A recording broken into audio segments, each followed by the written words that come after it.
Hello दोस्तों, welcome to decode Indian. I hope आप सभी अच्छे हैं। तो आज का ये लेक्चर बहुत ही ज़्यादा स्पेशल होने वाला है क्योंकि आज के इस लेक्चर में हम यूनियन बजट 2024-25 को डिस्कस करने वाले हैं। इस बजट के अंदर जितनी सारी भी अनाउंसमेंट हुए हैं उन सभी अनाउंसमेंट को हम डिटेल वे में समझने वाले हैं। और ट्रस्ट मी गाइज, अगर आपने ये लेक्चर शुरू से लेकर के लास्ट तक देख लिया तो डजेंट मैटर कि आप कौन से एग्ज़ाम के लिए प्रिपरेशन कर रहे हैं, अगर आपके एग्ज़ाम में बजट से क्वेश्चन आता है तो आई एम प्रिटी श्योर कि आप उसको आसानी से कर लेंगे। ठीक है, तो चलिए शुरू करते हैं। सबसे पहले तो देखिए, इस लेक्चर को ना हम दो पार्ट में डिस्कस करेंगे। मतलब लेक्चर एक ही रहेगा लेकिन लेक्चर के अंदर हम दो पार्ट में चीज़ों को डिस्कस करेंगे। जो पार्ट ए रहेगा, पार्ट ए में सबसे पहले तो हम जो ग्लोबल कॉन्टेक्स्ट के बारे में बोला गया उसको देखेंगे, इंटरिम बजट में जो भी अनाउंसमेंट हुआ था उसको देखेंगे, बजट के थीम के ऊपर बात करेंगे और सरकार ने बजट के अंदर जो प्लानिंग किया है वो 9 की प्रायोरिटीज़ को ध्यान में रख करके किया है। तो हर एक की प्रायोरिटीज़ के अंदर बहुत सारे अनाउंसमेंट किए गए हैं, उन सभी को हम समझने वाले हैं। और फाइनेंशियल ईयर 2024-25 के लिए जो एस्टिमेशन किया गया है उसको हम देखेंगे। ओके, पार्ट बी में हम जो दूसरा पार्ट रहेगा पार्ट बी में हम टैक्सेस के बारे में बात करने वाले हैं कि इनडायरेक्ट टैक्सेस को लेकर के सरकार ने क्या क्या अनाउंसमेंट किया है, डायरेक्ट टैक्सेस को लेकर के सरकार ने क्या क्या अनाउंसमेंट किया है, तो इन सभी को हम देखेंगे। ओके, तो चलिए शुरू करते हैं बिना किसी डिले के। अगर आपको इस लेक्चर का पीडीएफ चाहिए होगा तो वो भी आपको मिल जाएगा। टेलीग्राम चैनल का लिंक डिस्क्रिप्शन बॉक्स में दिया गया है, वहाँ से जा करके आप इस लेक्चर का और आने वाला जितना भी लेक्चर है उसका पीडीएफ आसानी से डाउनलोड कर सकते हैं। ओके, तो सबसे पहले तो यहाँ पे फाइनेंस मिनिस्टर निर्मला सीतारमण जी के द्वारा ये 7th स्टेट बजट प्रेजेंट किया गया था फाइनेंशियल ईयर 2024-25 के लिए। यानी कि ये 7th टाइम था जब निर्मला सीतारमण जी ने लगातार जो बजट है वो प्रेजेंट किया था। कब प्रेजेंट किया था? तो 23 जुलाई को इन्होंने प्रेजेंट किया था। और निर्मला सीतारमण जी से पहले ये जो रिकॉर्ड था लगातार बजट प्रेजेंट करने वाला, वो former prime minister Morarji Desai के नाम था। मोरारजी देसाई ने लगातार 6 बार यूनियन बजट प्रेजेंट किया था और मोरारजी देसाई के बाद former prime minister Manmohan Singh ने लगातार 5 बार ये बजट प्रेजेंट किया था 1991 से 1995 तक। लेकिन अब ये जो रिकॉर्ड है वो निर्मला सीतारमण जी के नाम हो गया है। ओके, इसके बाद अगर हम ओवरऑल बात करें कि सबसे ज़्यादा बार बजट किसने प्रेजेंट किया है, मतलब यहाँ पे हम ये बात नहीं करें कि लगातार किसके द्वारा प्रेजेंट किया गया है, अगर हम ओवरऑल बात करें कि किसके द्वारा सबसे ज़्यादा बजट प्रेजेंट किया गया है, तो ये जो रिकॉर्ड है ये भी मोरारजी देसाई के नाम है। मोरारजी देसाई ने 10 बार जो बजट है वो प्रेजेंट किया है और उसके बाद पी चिदम्बरम जी ने 9 बार बजट प्रेजेंट किया है। ओके, अब हम आते हैं अपने बजट के ऊपर। तो सबसे पहले तो यहाँ पे अगर हम ग्लोबल कॉन्टेक्स्ट को लेकर के बात करें तो ग्लोबल इकोनॉमी के बारे में अगर हम बात करें तो ग्लोबल इकोनॉमी जितना उम्मीद किया गया था उससे अच्छा इसने परफॉर्म किया है, परफॉर्म ये कर रहा है। और कुछ कुछ अनसर्टेनिटीज़ भी है, जैसे कि हाई एसेट प्राइस हो गया, political tension, shipping transportation problem. तो इन सब को लेकर के ऐसा उम्मीद किया जा रहा है कि जो ग्लोबल इकोनॉमी का ग्रोथ है उसके ऊपर प्रभाव पड़ सकता है और जो इन्फ्लेशन है वो इंक्रीज़ हो सकता है। लेकिन अगर इस कॉन्टेक्स्ट में हम इंडिया का बात करें तो हमारा जो इकोनॉमी ग्रोथ है, जो हमारा इकोनॉमी है वो काफ़ी अच्छे से परफॉर्म कर रहा है, जितना उम्मीद किया गया था उससे अच्छा परफॉर्म कर रहा है और दूसरे देश के कंपेयरिंग में ये अच्छा परफॉर्म कर रहा है और आने वाले सालों में भी ये अच्छा परफॉर्म करेगा, ऐसा उम्मीद किया जा रहा है। भारत का जो इन्फ्लेशन है वो लो है, स्टेबल है और आरबीआई का जो टारगेट है 4% इन्फ्लेशन टारगेट, उसके तरफ हम आगे बढ़ रहे हैं। आपको पता होगा कि आरबीआई ने इन्फ्लेशन के लिए टारगेट सेट किया हुआ है 4% और यहाँ पे एक टॉलरेंस बैंड भी है +2% और -2%। मतलब कि आरबीआई ने ये सेट किया हुआ है कि इन्फ्लेशन को 4% के ऊपर रखेगा आरबीआई। लेकिन अगर ये 4% से ऊपर चल जाता है, 5%, 6% तक ये चल जाता है, या फिर ये 4% से नीचे आ जाता है, 3%, 2% आ जाता है, तो इसको एक्सेप्टेबल माना जाएगा। ओके, तो आरबीआई ने जो इन्फ्लेशन टारगेट है वो 4% सेट किया हुआ है with a tolerance band of +2% -2%। तो यहाँ पे क्या बोला जा रहा है कि जो हमारा इन्फ्लेशन है वो लो है, स्टेबल है और आरबीआई का जो 4% का टारगेट है उसके तरफ हम बढ़ रहे हैं। अगर हम बात करें कोर इन्फ्लेशन के बारे में, देखिए कोर इन्फ्लेशन में जो वॉलेटाइल आइटम होता है उसको शामिल नहीं किया जाता है, जैसे कि फूड का प्राइस हो गया, फ्यूल हो गया, तो इन सबको शामिल नहीं किया जाता है। तो जो कोर इन्फ्लेशन है वो करेंटली 3.1% है। ये सब कुछ यहाँ पे बोला गया है। इसके बाद अब अगर हम आए इंटरिम बजट के ऊपर, तो इंटरिम बजट में भी बहुत सारा अनाउंसमेंट किया गया था। सबसे पहले तो आपको पता होना चाहिए कि फाइनेंस मिनिस्टर निर्मला सीतारमण जी के द्वारा 1 फरवरी 2024 को इंटरिम बजट प्रेजेंट किया गया था। अब इंटरिम बजट कब प्रेजेंट किया जाता है? तो देखिए, अगर कोई गवर्नमेंट है और वो चेंज होने वाला है तो इंटरिम बजट प्रेजेंट किया जाता है। गवर्नमेंट का जो टेन्योर है वो खत्म होने वाला है तो इंटरिम बजट प्रेजेंट किया जाता है। और जनरली ये जो जनरल इलेक्शन होता है उसके पहले प्रेजेंट किया जाता है। तो आपको पता होगा कि अभी जनरल इलेक्शन हुआ था तो इसके पहले इंटरिम बजट प्रेजेंट किया गया था। और ये इंश्योर करता है कि नया सरकार फॉर्म होने से पहले जो फुल बजट है वो प्रेजेंट होने से पहले सरकार के पास जो फंड है वो अवेलेबल हो, सरकार का जो भी काम है उसको करने के लिए। ओके, तो इंटरिम बजट में बहुत सारी चीज़ों को अनाउंस किया गया था। सबसे पहले तो इंटरिम बजट में सरकार ने अपना 4 मेजर कास्ट को अनाउंस किया था, 4 मेजर ग्रुप को अनाउंस किया था जिसके ऊपर सरकार का फोकस है। अब ये 4 मेजर कास्ट कौन कौन सा है? गरीब विच इज़ पुअर, महिलाएं यानी कि वुमेन, युवा यानी कि यूथ, और अन्नदाता यानी कि फार्मर। तो इंटरिम बजट के अंदर सरकार ने अपना बोला था कि सरकार का जो फोकस है वो 4 मेजर कास्ट्स या 4 मेजर ग्रुप के ऊपर है। और ये क्या क्या है? गरीब यानी कि पुअर, महिलाएं यानी कि वुमेन, युवा यानी कि यूथ, अन्नदाता यानी कि फार्मर। तो गरीब, महिलाएं, गरीब, महिलाएं, युवा और अन्नदाता, ये सरकार का फोकस है। इसके बारे में सरकार ने इंटरिम बजट में बोला था। ओके, तो ये 4 मेजर कास्ट है। अब जो अन्नदाता यानी कि जो फार्मर्स है उसके लिए सरकार ने कुछ दिनों पहले ही लास्ट मंथ ही जो मिनिमम सपोर्ट प्राइस होता है उसको इंक्रीज़ कर दिया था। नाउ देखिए, मिनिमम सपोर्ट प्राइस क्या होता है? मिनिमम सपोर्ट प्राइस एक ऐसा प्राइस होता है, इस प्राइस से नीचे सरकार फार्मर का जो क्रॉप्स है वो बाई नहीं कर सकता है। तो जो मिनिमम सपोर्ट प्राइस है उसको सरकार ने कुछ दिनों पहले लास्ट मंथ इंक्रीज़ कर दिया था। और इसको इंक्रीज़ किस लिए किया गया था? इस बात को इंश्योर करने के लिए कि फार्मर्स को किसी क्रॉप को प्रोड्यूस करने में जो टोटल कॉस्ट आता है उसके ऊपर कम से कम उसको 50% का प्रॉफिट हो। मतलब कि मान लीजिए एक फार्मर है, उसने एक फसल को प्रोड्यूस किया, एक क्रॉप को प्रोड्यूस किया, और जो टोटल कॉस्ट उसको आया है ना वो 100 रुपीज़ है। तो यहाँ पे कम से कम उसको 150 रुपीज़ मिले उसको सेल करने के बाद। तो इस बात को इंश्योर करने के लिए जो मिनिमम सपोर्ट प्राइस है उसको सरकार ने कुछ दिनों पहले इंक्रीज़ कर दिया था। ओके, इसके बाद यहाँ पे सरकार ने प्रधानमंत्री गरीब कल्याण अन्न योजना को भी एक्सटेंड कर दिया था और 5 साल के लिए। और प्रधानमंत्री गरीब कल्याण अन्न योजना के तहत 80 करोड़ से ज़्यादा लोगों को बेनिफिट पहुँचाया जाता है। तो प्रधानमंत्री गरीब कल्याण अन्न योजना को भी और 5 सालों के लिए सरकार ने एक्सटेंड कर दिया था। इसके बारे में भी इंटरिम बजट के अंदर बोला गया था। नाउ क्योंकि प्रधानमंत्री गरीब कल्याण अन्न योजना बहुत ही इंपॉर्टेंट स्कीम है तो इसको हम थोड़ा सा देख लेते हैं। बहुत ज़्यादा डिटेल में हम नहीं जाएंगे क्योंकि ऐसे बहुत सारे स्कीम के बारे में अभी हम बात करने वाले हैं। तो अगर हम बात करें प्रधानमंत्री गरीब कल्याण अन्न योजना के बारे में, तो ये एक फूड सिक्योरिटी वेलफेयर स्कीम है। मार्च 2020 में इसको अनाउंस किया गया था कोविड-19 पेंडेमिक के समय में। और जब इसको अनाउंस किया गया था तो सिर्फ 3 महीने के लिए अनाउंस किया गया था और इसके बाद इस स्कीम को बहुत बार मल्टीपल टाइम इस स्कीम को एक्सटेंड किया गया और ये स्कीम 31 दिसंबर 2023 को ख़त्म होने वाला था। तो यहाँ पे इसको और 5 साल के लिए एक्सटेंड कर दिया गया है विथ इफेक्ट फ्रॉम 1 जनवरी 2024। तो अब ये जो स्कीम है वो कब तक वैलिड रहेगा?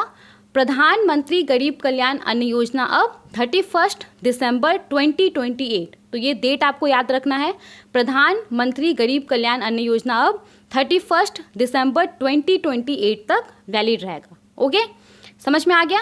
आगे बढ़ते हैं। तो यहाँ पे इंटरिम बजट में ये सब कुछ अनाउंसमेंट हुआ था। अब हम आते हैं फुल बजट के ऊपर। तो सबसे पहले तो जो बजट का थीम है, यहाँ पे जो सरकार का फोकस है वो फिर से सरकार का यहाँ पे 4 थीम है जिसके ऊपर फोकस है। और ये 4 थीम कौन कौन सा है? पहला है एम्प्लॉयमेंट, दूसरा है स्किलिंग, तीसरा है एमएसएमईज और चौथा है मिडिल क्लास। तो इस बजट के अंदर सरकार का जो फोकस है वो 4 चीज़ों के ऊपर है, 4 थीम के ऊपर है, एम्प्लॉयमेंट, स्किलिंग, एमएसएमई और मिडिल क्लास। अब यहाँ पे सरकार ने 5 स्कीम्स और इनिशिएटिव को अनाउंस किया है प्राइम मिनिस्टर्स पैकेज के तहत। हमारे देश के अंदर जो एम्प्लॉयमेंट है उसको जनरेट करने के लिए, लोगों के अंदर जो स्किल्स है उसको डेवलप करने के लिए।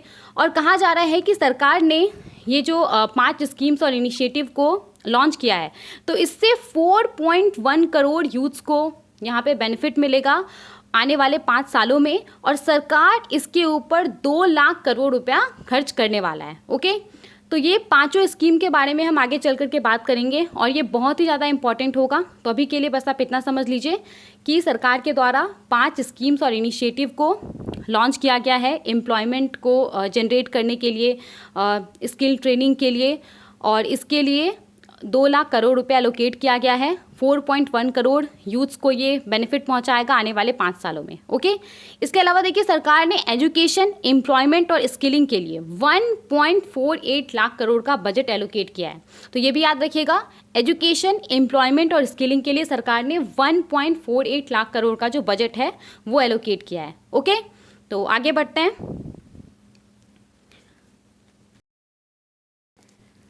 अब यहाँ पे हम बात करने वाले हैं बजट प्रायोरिटीज़ के बारे में। तो सबसे पहले तो इंटरिम बजट के अंदर ही सरकार ने बोला था कि हम एक पूरा रोड मैप, एक पूरा प्लान आपके सामने प्रेजेंट करेंगे कि किस तरीके से हमारा जो भारत है वो एक विकसित भारत बन सकता है, किस तरीके से इंडिया डेवलप्ड इंडिया बनेगा। उसके लिए सरकार ने इंटरिम बजट में बोला था कि वो एक पूरा रोड मैप, एक पूरा प्लान प्रेजेंट करेगा।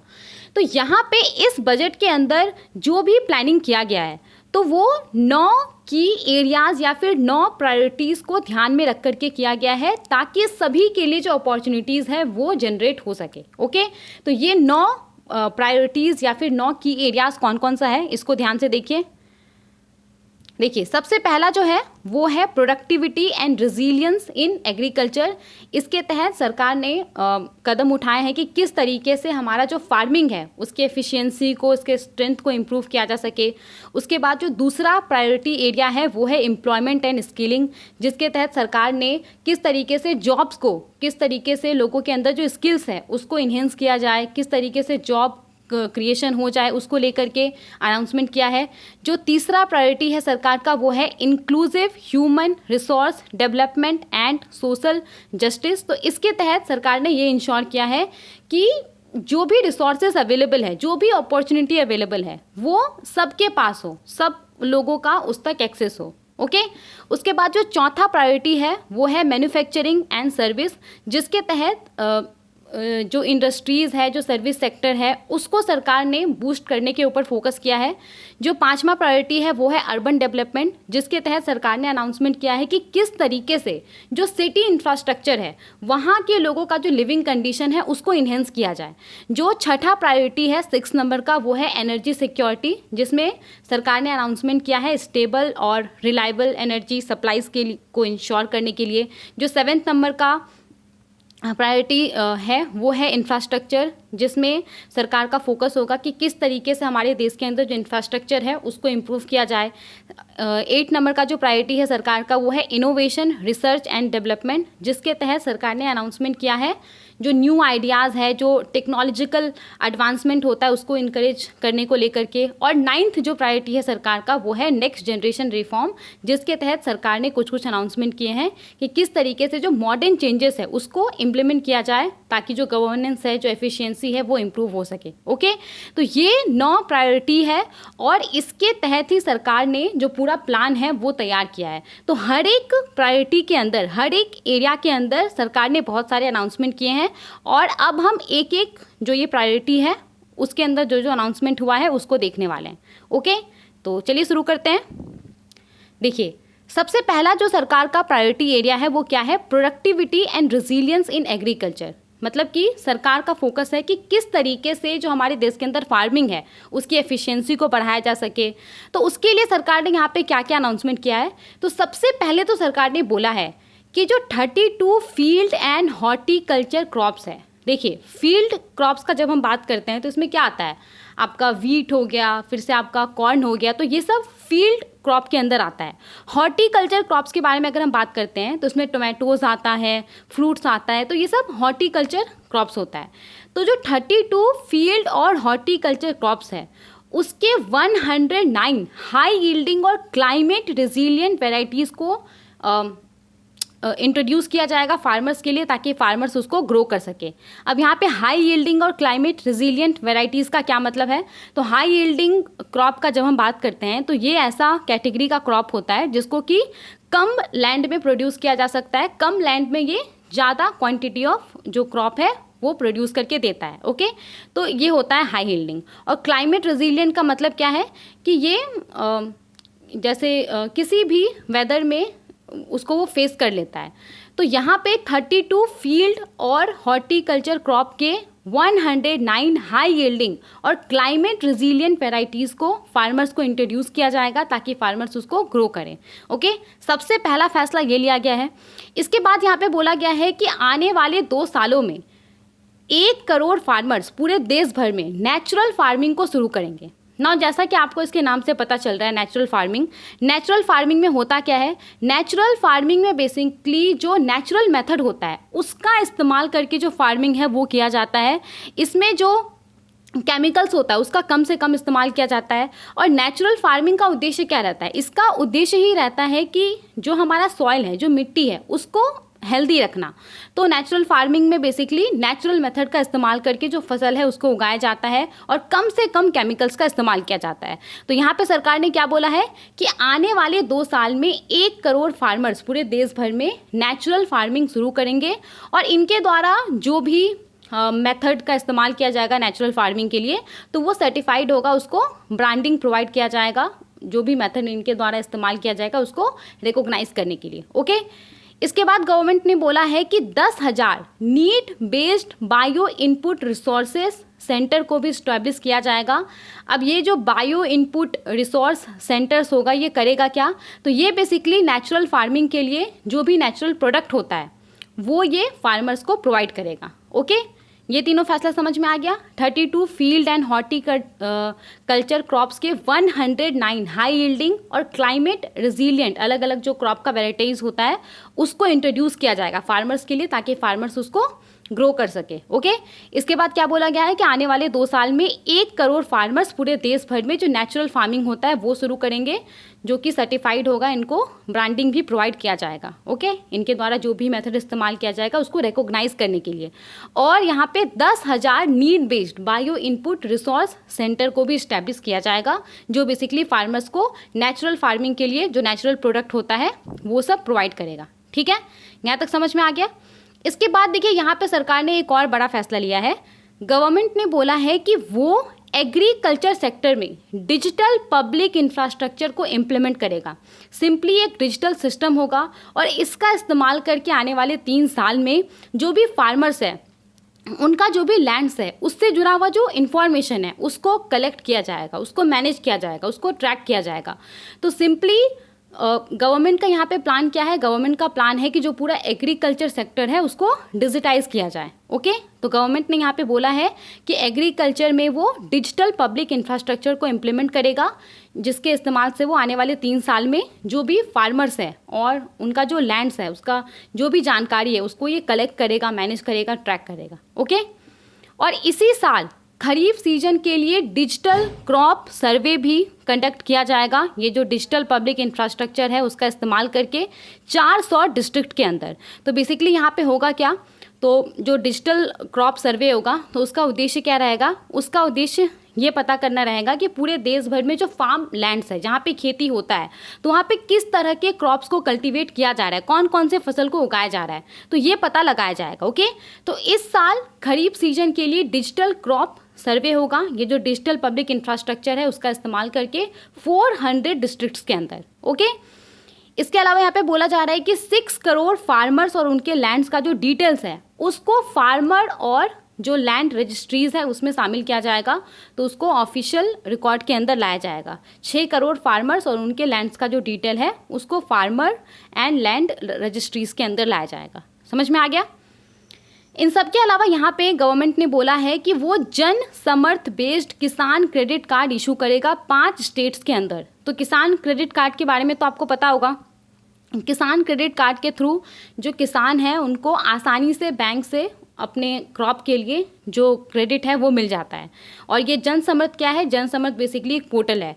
तो यहाँ पे क्या बोला गया है कि जन समर्थ बेस्ड किसान क्रेडिट कार्ड को इशू किया जाएगा 5 स्टेट्स में। ओके, इन सब के अलावा जो एग्रीकल्चर और अलाइड सेक्टर है उसके लिए सरकार ने यहाँ पे 1.52 लाख करोड़ का जो बजट है वो एलोकेट किया है। ओके, तो ये जो सरकार का पहला प्रायोरिटी एरिया है उसके अंदर सरकार ने ये सब अनाउंसमेंट किया है। ओके, तो पहला प्रायोरिटी एरिया सरकार का क्या था? Productivity and resilience in agriculture. तो इस एरिया के अंदर सरकार ने ये सब अनाउंसमेंट किए हैं। समझ में आ गया?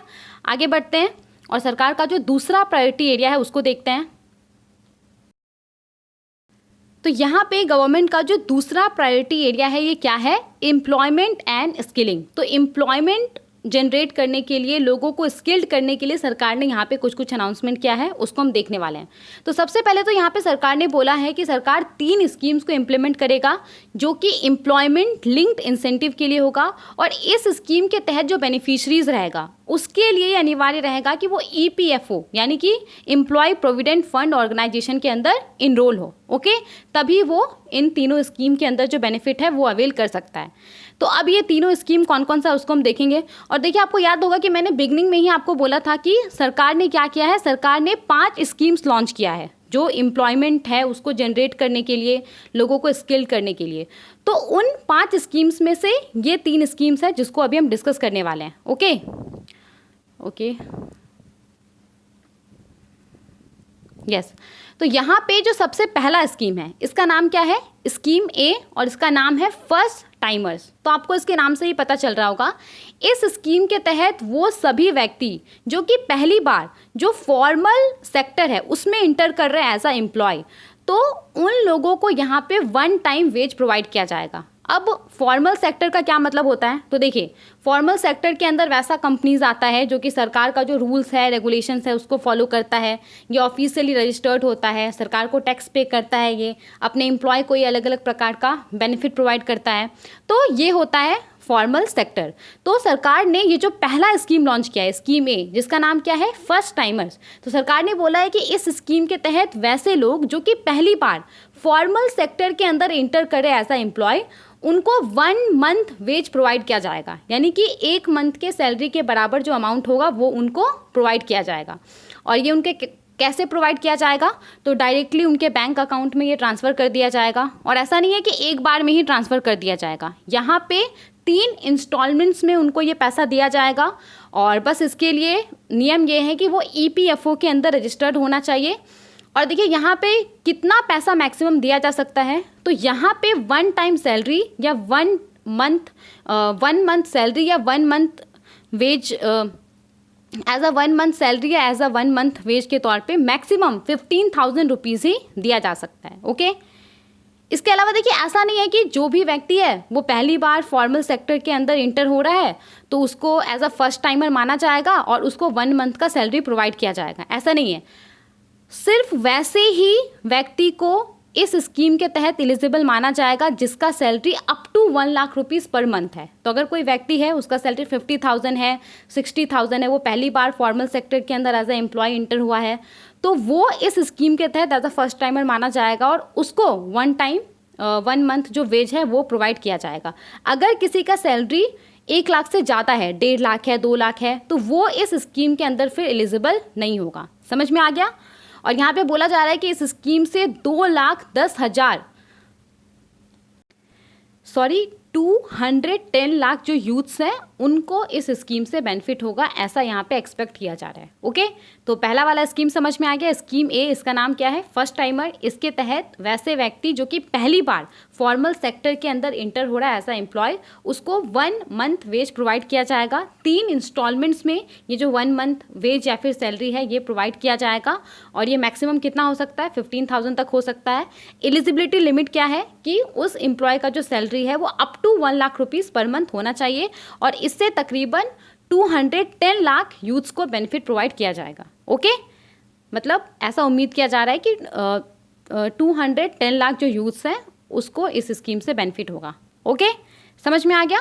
आगे बढ़ते हैं और जो दूसरा स्कीम है उसको हम देखते हैं।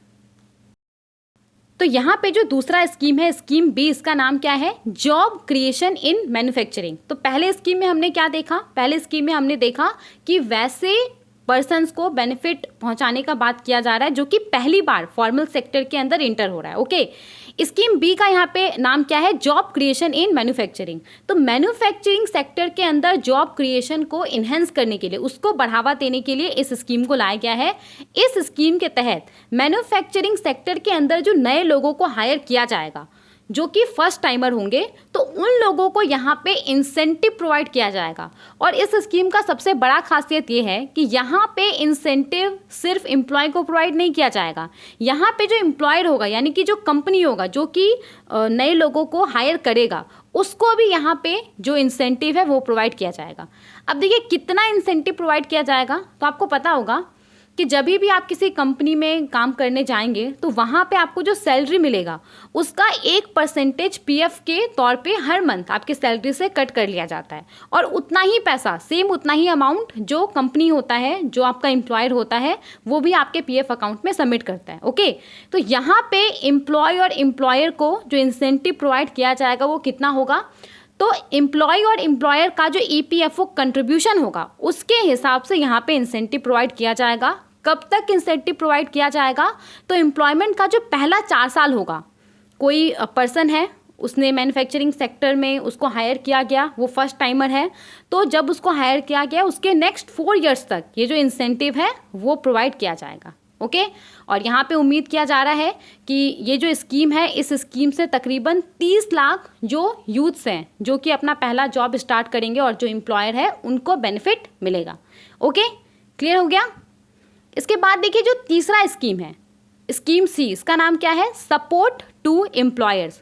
तो पहले वाले स्कीम में हमने क्या देखा कि वहाँ पे जो पहली बार कोई व्यक्ति फॉर्मल सेक्टर के अंदर इंटर हो रहा है उसको बेनिफिट पहुँचाने का बात किया जा रहा है। दूसरा स्कीम में हमने क्या देखा कि मैन्युफैक्चरिंग सेक्टर में अगर किसी व्यक्ति को, किसी फर्स्ट टाइमर को हायर किया जा रहा है तो किस तरीके से एम्प्लॉयर और एम्प्लॉय को इंसेंटिव प्रोवाइड किया जाएगा। अब ये जो तीसरा स्कीम है, स्कीम सी, इसमें एम्प्लॉयर्स को सपोर्ट करने का बात किया जा रहा है। तो यहाँ पे बोला जा रहा है कि जितना भी सेक्टर है, हर एक सेक्टर में जो नए लोगों को हायर किया जाएगा, ओके, और जिसका सैलरी 1 लाख रुपए तक होगा पर मंथ, तो वैसे एम्प्लॉय के लिए सरकार, जो एम्प्लॉयर रहेगा, उसको हर मंथ 3,000 रुपये तक 3,000 रुपये तक 2 सालों तक प्रोवाइड करेगा, उसके द्वारा जितना भी नए लोगों को हायर किया जाएगा उसके लिए। ओके, तो अब ये पैसा जो है वो सरकार क्यों देगा, तो देखिए अगर कोई कंपनी है वो किसी नए लोगों को एम्प्लॉय कर रहा है, किसी उसने नए पर्सन को यहाँ पे हायर किया है, तो उस नए पर्सन के बिहाफ पे उसको ईपीएफ में कंट्रीब्यूट भी करना पड़ता है, राइट। तो उसको यहाँ पे कंपनसेट करने के लिए सरकार ने क्या बोला है कि जितना भी सेक्टर है उसमें जो नए लोगों को हायर किया जाएगा, वैसे लोगों को जिसका कि जो सैलरी है वो 1 लाख रुपए तक है, तो वैसे लोगों के लिए सरकार उस एम्प्लॉयर को 3,000 रुपीज़ तक पर मंथ 2 सालों तक जितने भी नए लोगों को एम्प्लॉय किया जाएगा उसके लिए सरकार उसको प्रोवाइड करेगा। ओके, और यहाँ पे ऐसा उम्मीद किया जा रहा है कि इस स्कीम से जो एडिशनल 50 लाख जो एम्प्लॉयमेंट है वो हमारे देश में जनरेट होगा। ओके, तो ये तीनों स्कीम समझ में आ गया। सबसे पहले स्कीम में फर्स्ट टाइमर्स के बारे में बात किया गया था, और दूसरे स्कीम में मैन्युफैक्चरिंग सेक्टर के अंदर किस तरीके से जॉब क्रिएशन को बढ़ावा दिया जा सके उसके लिए स्टेप्स लिया गया था, और तीसरे स्कीम में किस तरीके से कंपनीज को मोटिवेट किया जा सके कि और वो नए लोगों को हायर करें, उसके लिए यहाँ पे फैसला लिया गया था। ओके, तीनों स्कीम समझ में आ गया। अब देखिए चौथे स्कीम के तौर पे यहाँ पे सरकार ने अनाउंस किया है एक न्यू सेंट्रली स्पॉन्सर्ड स्कीम, और इस स्कीम के तहत होगा क्या, तो इस स्कीम के तहत हमारे देश के अंदर जो यूथ्स हैं उनको स्किल ट्रेनिंग प्रोवाइड किया जाएगा। नाउ ये जो स्किल ट्रेनिंग उनको प्रोवाइड किया जाएगा, ये स्टेट गवर्नमेंट और जो प्राइवेट सेक्टर के अंदर कंपनीज है उसके साथ मिल करके उनके कोलैबोरेशन में प्रोवाइड किया जाएगा। ओके, और इस स्कीम के तहत आने वाले 5 साल में 20 लाख यूथ को स्किल्ड किया जाएगा, और इसके लिए जो 1000 इंडस्ट्रियल ट्रेनिंग इंस्टीट्यूट है उसको अपग्रेड किया जाएगा हब एंड स्पोक मॉडल में। तो हब एंड स्पोक मॉडल में क्या होता है, इसमें सिंपली एक सेंट्रल यूनिवर्सिटी रहता है और उसके अंदर में छोटे छोटे यूनिट्स रहते हैं। ओके, तो यहाँ पे क्या बोला जा रहा है कि 1000 जो इंडस्ट्रियल ट्रेनिंग इंस्टीट्यूट है उसको अपग्रेड किया जाएगा हब एंड स्पोक मॉडल में। और देखिए यहाँ पे जो यूथ्स को स्किल ट्रेनिंग प्रोवाइड किया जाएगा, तो उसके लिए जो कंटेंट होगा, जो डिज़ाइन होगा, तो वो इंडस्ट्री का जो नीड है उसके हिसाब से होगा। इंडस्ट्री में जिस स्किल का नीड है उसके हिसाब से कोर्स के कंटेंट को तैयार किया जाएगा, उसको डिज़ाइन किया जाएगा, ताकि एक बार यहाँ पे उसको स्किल ट्रेनिंग मिलने के बाद वो किसी कंपनी में जा कर के जॉब कर सके, उसको कंपनी हायर कर सके। ओके, और आने वाले दिनों में जो जो स्किल का रिक्वायरमेंट होगा इंडस्ट्री के अंदर, वैसे स्किल के लिए भी जो कोर्सेस है उसको इंट्रोड्यूस किया जाएगा। ओके, तो ये एज अ फोर्थ स्कीम के तौर पे इंट्रोड्यूस किया गया। ये 4 स्कीम हो गया। एक और स्कीम है, उसके बारे में हम थोड़ी देर के बाद बात करेंगे। अभी के लिए बस इतना देखिए। इसके बाद देखिए यहाँ पे जो मॉडल स्किल लोन स्कीम है उसके अंदर जो लोन्स है उसके लिमिट को अब बढ़ा करके 7.5 लाख रुपीज़ तक कर दिया गया है। यानी कि अगर कोई ऐसा यूथ है, कोई ऐसा स्टूडेंट है जो कि स्किल ट्रेनिंग कर रहा है, तो वो मॉडल स्किल लोन स्कीम के तहत 7.5 लाख रुपीज़ तक का जो लोन है वो ले सकता है, जो कि गवर्नमेंट प्रमोटेड जो फंड है उसके द्वारा गारंटीड होगा। ओके, और ये जो यहाँ पे स्टेप लिया गया है उससे माना जा रहा है कि हर साल 25,000 स्टूडेंट्स को यहाँ पे मदद मिलेगा। ठीक है, इसके अलावा देखिए बहुत सारे ऐसे यूथ्स होते हैं ना जो किसी भी स्कीम के तहत, सरकार का बहुत सारा स्कीम है, बहुत सारा पॉलिसीज़ है, लेकिन बहुत सारे यूथ्स आपको अभी भी ऐसे मिल जाएंगे जो कि किसी भी स्कीम के तहत एलिजिबल नहीं होते हैं बेनिफिट पाने के लिए। तो वैसे स्टूडेंट्स के लिए यहाँ पे सरकार ने कुछ फैसला लिया है। सरकार ने बोला है कि वैसे स्टूडेंट को सरकार 10 लाख रुपए तक का जो फाइनेंशियल सपोर्ट है वो प्रोवाइड करेगा हायर एजुकेशन के लिए डोमेस्टिक इंस्टीट्यूशन में। यानी कि भारत के अंदर जो इंस्टीट्यूशन है उसमें हायर एजुकेशन के लिए उसको 10 लाख रुपए तक का जो लोन है वो प्रोवाइड किया जाएगा। ओके, और इसके लिए सरकार ने क्या बोला है कि हर साल सरकार 1 लाख स्टूडेंट को डायरेक्टली एक ई वाउचर होगा वो प्रोवाइड करेगा, और इस ई वाउचर के थ्रू वो लोग लोन अवेल कर सकते हैं, और जिसके ऊपर उनको 3% के रेट के हिसाब से इंटरेस्ट सबवेंशन मिलेगा।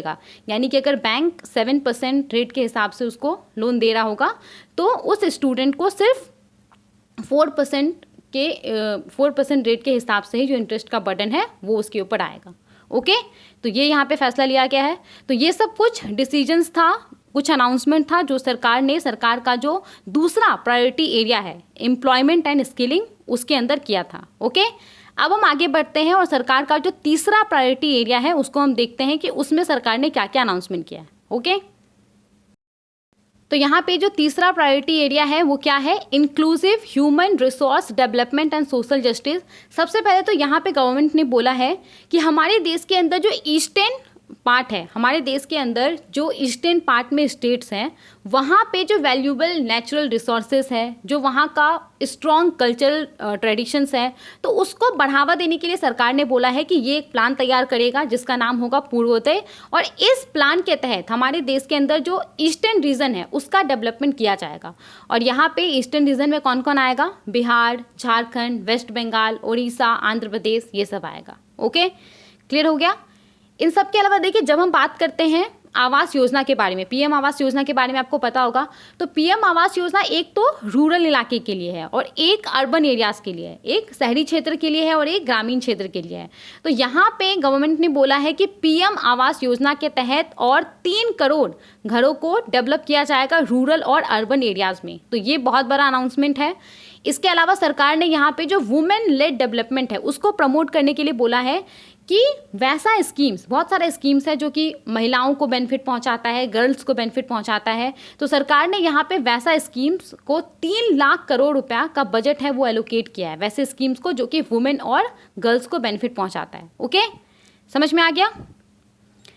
इन सब के अलावा देखिए यहाँ पे जो ट्राइबल कम्युनिटी है, ट्राइबल कम्युनिटी के सोशियो इकोनॉमिक कंडीशन को इम्प्रूव करने के लिए, उनका जो लिविंग कंडीशन है उसको इम्प्रूव करने के लिए, ताकि उनका भी एक्सेस रहे हेल्थ केयर तक, एजुकेशन तक, फाइनेंशियल सर्विसेज तक, सरकार ने यहाँ पे एक स्कीम लॉन्च किया है जिसका नाम है प्रधानमंत्री जनजातीय उन्नत ग्राम अभियान। तो बहुत ही इंपॉर्टेंट है ये। ट्राइबल कम्युनिटीज़ के सोशियो इकोनॉमिक कंडीशन को इम्प्रूव करने के लिए सरकार ने यहाँ पे एक स्कीम लॉन्च किया है जिसका नाम है प्रधानमंत्री जनजातीय उन्नत ग्राम अभियान। और इस स्कीम के तहत जितने सारे भी ऐसे विलेजेस हैं जहाँ पे जो ट्राइबल कम्युनिटीज़ है उसका जनसंख्या ज़्यादा है और जो एस्पिरेशनल डिस्ट्रिक्ट है, आपको पता होगा कि हमारे देश के अंदर बहुत सारे ऐसे डिस्ट्रिक्ट हैं जो कि पिछड़े हैं, वहाँ पे उतनी तेज़ी से डेवलपमेंट नहीं होता है, तो सरकार ने उसको एस्पिरेशनल डिस्ट्रिक्ट घोषित किया हुआ है, उसके ऊपर ज़्यादा फोकस दिया जाता है। तो यहाँ पे क्या बोला जा रहा है कि ट्राइबल कम्युनिटीज़ के सोशियो इकोनॉमिक कंडीशन को इम्प्रूव करने के लिए सरकार ने प्रधानमंत्री जनजातीय उन्नत ग्राम अभियान को लॉन्च किया है और इस अभियान के तहत जितने सारे भी वैसे विलेजेस हैं जहाँ पे ट्राइबल कम्युनिटीज़ का जो जनसंख्या है, पॉपुलेशन है, वो ज़्यादा है, उसको शामिल किया जाएगा और एस्पिरेशनल डिस्ट्रिक्ट को शामिल किया जाएगा। ओके, इस स्कीम के तहत 63,000 जो विलेजेस है उनको बेनिफिट पहुंचाया जाएगा और जो 5 करोड़ ट्राइबल पीपल हैं उनको यहाँ पे बेनिफिट पहुंचाया जाएगा। ओके, 63,000 विलेजेस इस स्कीम के अंदर कवर होगा और 5 करोड़ जो ट्राइबल पीपल हैं उनको यहाँ पे बेनिफिट पहुंचाया जाएगा। समझ में आ गया? इन सब के अलावा जो नॉर्थ ईस्ट रीजन है, नॉर्थ ईस्ट रीजन के अंदर जो बैंकिंग सर्विसेज है उसको एक्सपेंड करने के लिए, उसको बढ़ाने के लिए सरकार ने बोला है कि जो इंडिया पोस्ट पेमेंट बैंक है उसका 100 ब्रांचेस, 100 से ज़्यादा ब्रांचेस जो नॉर्थ ईस्ट रीजन है वहाँ पे ओपन किया जाएगा, सेटअप किया जाएगा। समझ में आ गया? और यहाँ पे अगर हम बात करें तो सरकार ने rural development including rural infrastructure के लिए 2.66 लाख करोड़ का जो बजट है वो एलोकेट किया है। तो ये सब कुछ अनाउंसमेंट था जो सरकार का जो तीसरा प्रायोरिटी एरिया है inclusive human resource development and social justice, जिसके तहत सरकार का उद्देश्य है कि जो भी रिसोर्सेज अवेलेबल है वो सब तक एक्सेसिबल हो। तो ये सब कुछ अनाउंसमेंट किए हैं सरकार ने प्रायोरिटी 3 एरिया के अंदर। ओके, आगे बढ़ते हैं। इसके बाद सरकार का जो चौथा प्रायोरिटी एरिया है वो क्या है? Manufacturing and service. तो यहाँ पे मैन्युफैक्चरिंग और सर्विसेज को बढ़ावा देने के लिए सरकार ने बहुत सारा अनाउंसमेंट किया है, एक एक करके हम सबको देखते हैं। सबसे पहले तो यहाँ पे गवर्नमेंट ने बोला है कि एक क्रेडिट गारंटी स्कीम को इंट्रोड्यूस किया जाएगा जिसके तहत हमारे देश के अंदर जो MSME है उनको टर्म लोन प्रोवाइड किया जाएगा मशीनरी और दूसरा इक्विपमेंट खरीदने के लिए, वो बिना किसी कोलेट्रल या थर्ड पार्टी गारंटी के ये सब के लिए जो टर्म लोन है वो अवेल कर सकते हैं। ओके, तो MSME को टर्म लोन प्रोवाइड करने के लिए ताकि वो मशीनरी और दूसरे इक्विपमेंट खरीद सकें बिना कोलेट्रल या थर्ड पार्टी गारंटी के, एक क्रेडिट गारंटी स्कीम को इंट्रोड्यूस किया जाएगा। ओके, और इसके लिए एक सेपरेट गारंटी फंड को इस्टेब्लिश किया जाएगा और यहाँ पे MSME के द्वारा जो फंड बोरो किया जाएगा तो उसके लिए इस स्कीम के तहत अप टू 100 करोड़ तक का गारंटी प्रोवाइड किया जाएगा। तो डजेंट मैटर कि जो MSME है वो कितना लोन ले रहा है, यहाँ पे जो मैक्सिमम गारंटी उसको प्रोवाइड किया जाएगा इस स्कीम के तहत वो 100 करोड़ तक ही होगा। ठीक है, इसके अलावा देखिए यहाँ पे जो MSME होगा, जो बोरोवर होगा, उसको ये गारंटी को सिक्योर करने के लिए बिगिनिंग में गारंटी फ़ी देना पड़ेगा, कुछ पैसा उसको देना पड़ेगा और उसने लोन ले लिया। अब वो जैसे जैसे लोन चुका रहा है तो लोन का जो अमाउंट है वो भी कम होते जाएगा, तो उस हिसाब से उसको एनुअल गारंटी फ़ी भी कुछ देना होगा। ठीक है, गारंटी कवर को सिक्योर करने के लिए। तो ये यहाँ पे एक सबसे बड़ा अनाउंसमेंट किया गया है। इसके बाद आगे देखते हैं। इसके बाद देखिए यहाँ पे मुद्रा लोन्स के बारे में आपको पता होगा, तो मुद्रा लोन्स का जो लिमिट है उसको यहाँ पे 10 लाख रुपीज़ से इंक्रीज करके 20 लाख रुपीज़ कर दिया गया है वैसे एंटरप्रेन्योर्स के लिए जिन्होंने पहले तरुण कैटेगरी के अंदर लोन लिया हुआ था और उन्होंने सक्सेसफुली लोन का रीपेमेंट कर दिया। अब देखिए जब हम मुद्रा लोन का बात करते हैं ना, तो आपको पता होना चाहिए कि मुद्रा लोन को प्रधानमंत्री मुद्रा योजना के तहत लोगों को ऑफर किया जाता है। और यहाँ पे जो मुद्रा है, मुद्रा का फुल फॉर्म क्या है? M for micro, U for units, D for development, R for refinance, A for agency. तो ये यहाँ पे मुद्रा का फुल फॉर्म है। मुद्रा लोन प्रधानमंत्री मुद्रा योजना के तहत लोगों को प्रोवाइड किया जाता है। 2015 में इसको लॉन्च किया गया था और इसके तहत ना 3 तरह का लोन स्कीम है, शिशु, किशोर और तरुण। तो अगर किसी को 50,000 रुपये तक का लोन दिया जा रहा है, कोई एंटरप्रेन्योर है उसको 50,000 रुपये तक का लोन दिया जा रहा है, तो वो शिशु कैटेगरी के अंदर आता है। अगर कोई एंटरप्रेन्योर है जिसको 50,000 रुपये से 5 लाख रुपये तक का लोन दिया जा रहा है तो वो किशोर कैटेगरी के अंदर आता है। और 5 लाख से 10 लाख रुपये तक का अगर उसको किसी व्यक्ति को लोन दिया जा रहा है तो वो तरुण कैटेगरी के अंदर आता है। ओके, तो यहाँ पे तरुण कैटेगरी के अंदर अभी तक क्या था, मैक्सिमम 10 लाख रुपए तक का ही जो लोन है वो प्रोवाइड किया जा सकता है। तो अभी यहाँ पे गवर्नमेंट ने क्या किया है, गवर्नमेंट ने बोला है कि मुद्रा लोन के तहत जो लिमिट है उसको सरकार ने 10 लाख रुपए से बढ़ा करके 20 लाख रुपए कर दिया है, सिर्फ वैसे एंटरप्रेन्योर के लिए जिसने कि तरुण कैटेगरी के अंदर लोन लिया हुआ था, लोन का उसने रिपेमेंट कर दिया। तो जनरल सिनेरियो में क्या होता कि उसको मैक्सिमम 10 लाख रुपए तक का ही लोन मिलता है, लेकिन क्योंकि यहाँ पे लिमिट को बढ़ा दिया गया है वैसे एंटरप्रेन्योर्स के लिए, तो अब उनको 10 लाख के बदले मैक्सिमम 20 लाख रुपए तक का लोन मिल सकता है। ओके, यहाँ तक समझ में आ गया। इसके बाद देखिए जो सिडबी है, small industries development bank of India, तो सिडबी यहाँ पे अपने नए ब्रांचेस को खोलेगा। जितना भी मेजर एमएसएमई क्लस्टर्स है, वैसा आइडियाज़ जहाँ पे बहुत सारा एमएसएमईज है, तो सिडबी नए ब्रांचेस को खोलेगा जितना भी मेजर एमएसएमईज हैं आने वाले 3 सालों में, और वहाँ पे जो एमएसएमई है उसको ये डायरेक्ट क्रेडिट प्रोवाइड करेगा, क्रेडिट फैसिलिटी प्रोवाइड करेगा। ओके, और इसी दिशा में जो इस साल जो सिडबी है वो 24 ऐसे ब्रांचेस को ओपन करने वाला है, और उसके बाद जो 242 मेजर क्लस्टर है, मेजर एमएसएमई क्लस्टर है, उसमें से 168 जो एमएसएमई क्लस्टर है उसको ये कवर कर लेगा, वहाँ पे ये क्रेडिट फैसिलिटी प्रोवाइड करेगा। समझ में आ गया? आगे बढ़ते हैं और देखते हैं क्या क्या अनाउंसमेंट किया गया है सरकार का ये जो चौथा प्रायोरिटी एरिया है उसके अंदर। ओके, तो यहाँ पे अब सरकार ने बोला है कि एमएसएमई सेक्टर के अंदर 50 multi product food irradiation units को सेटअप किया जाएगा, उसके लिए सरकार फाइनेंशियल सपोर्ट प्रोवाइड करेगा। तो ये जो multi product food irradiation unit होता है ये क्या होता है?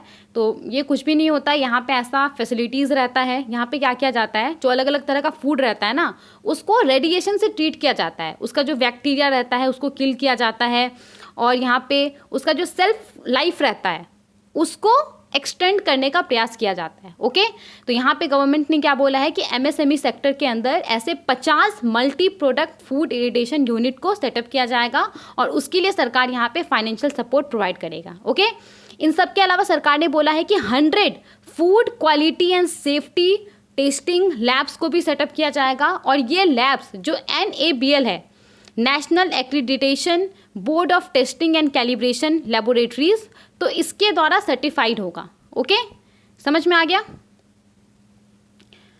इन सब के अलावा देखिए यहाँ पे एक और फैसला लिया गया है, और ये भी बहुत ही ज़्यादा इंपॉर्टेंट है, तो इसको बहुत ही ध्यान से समझिएगा।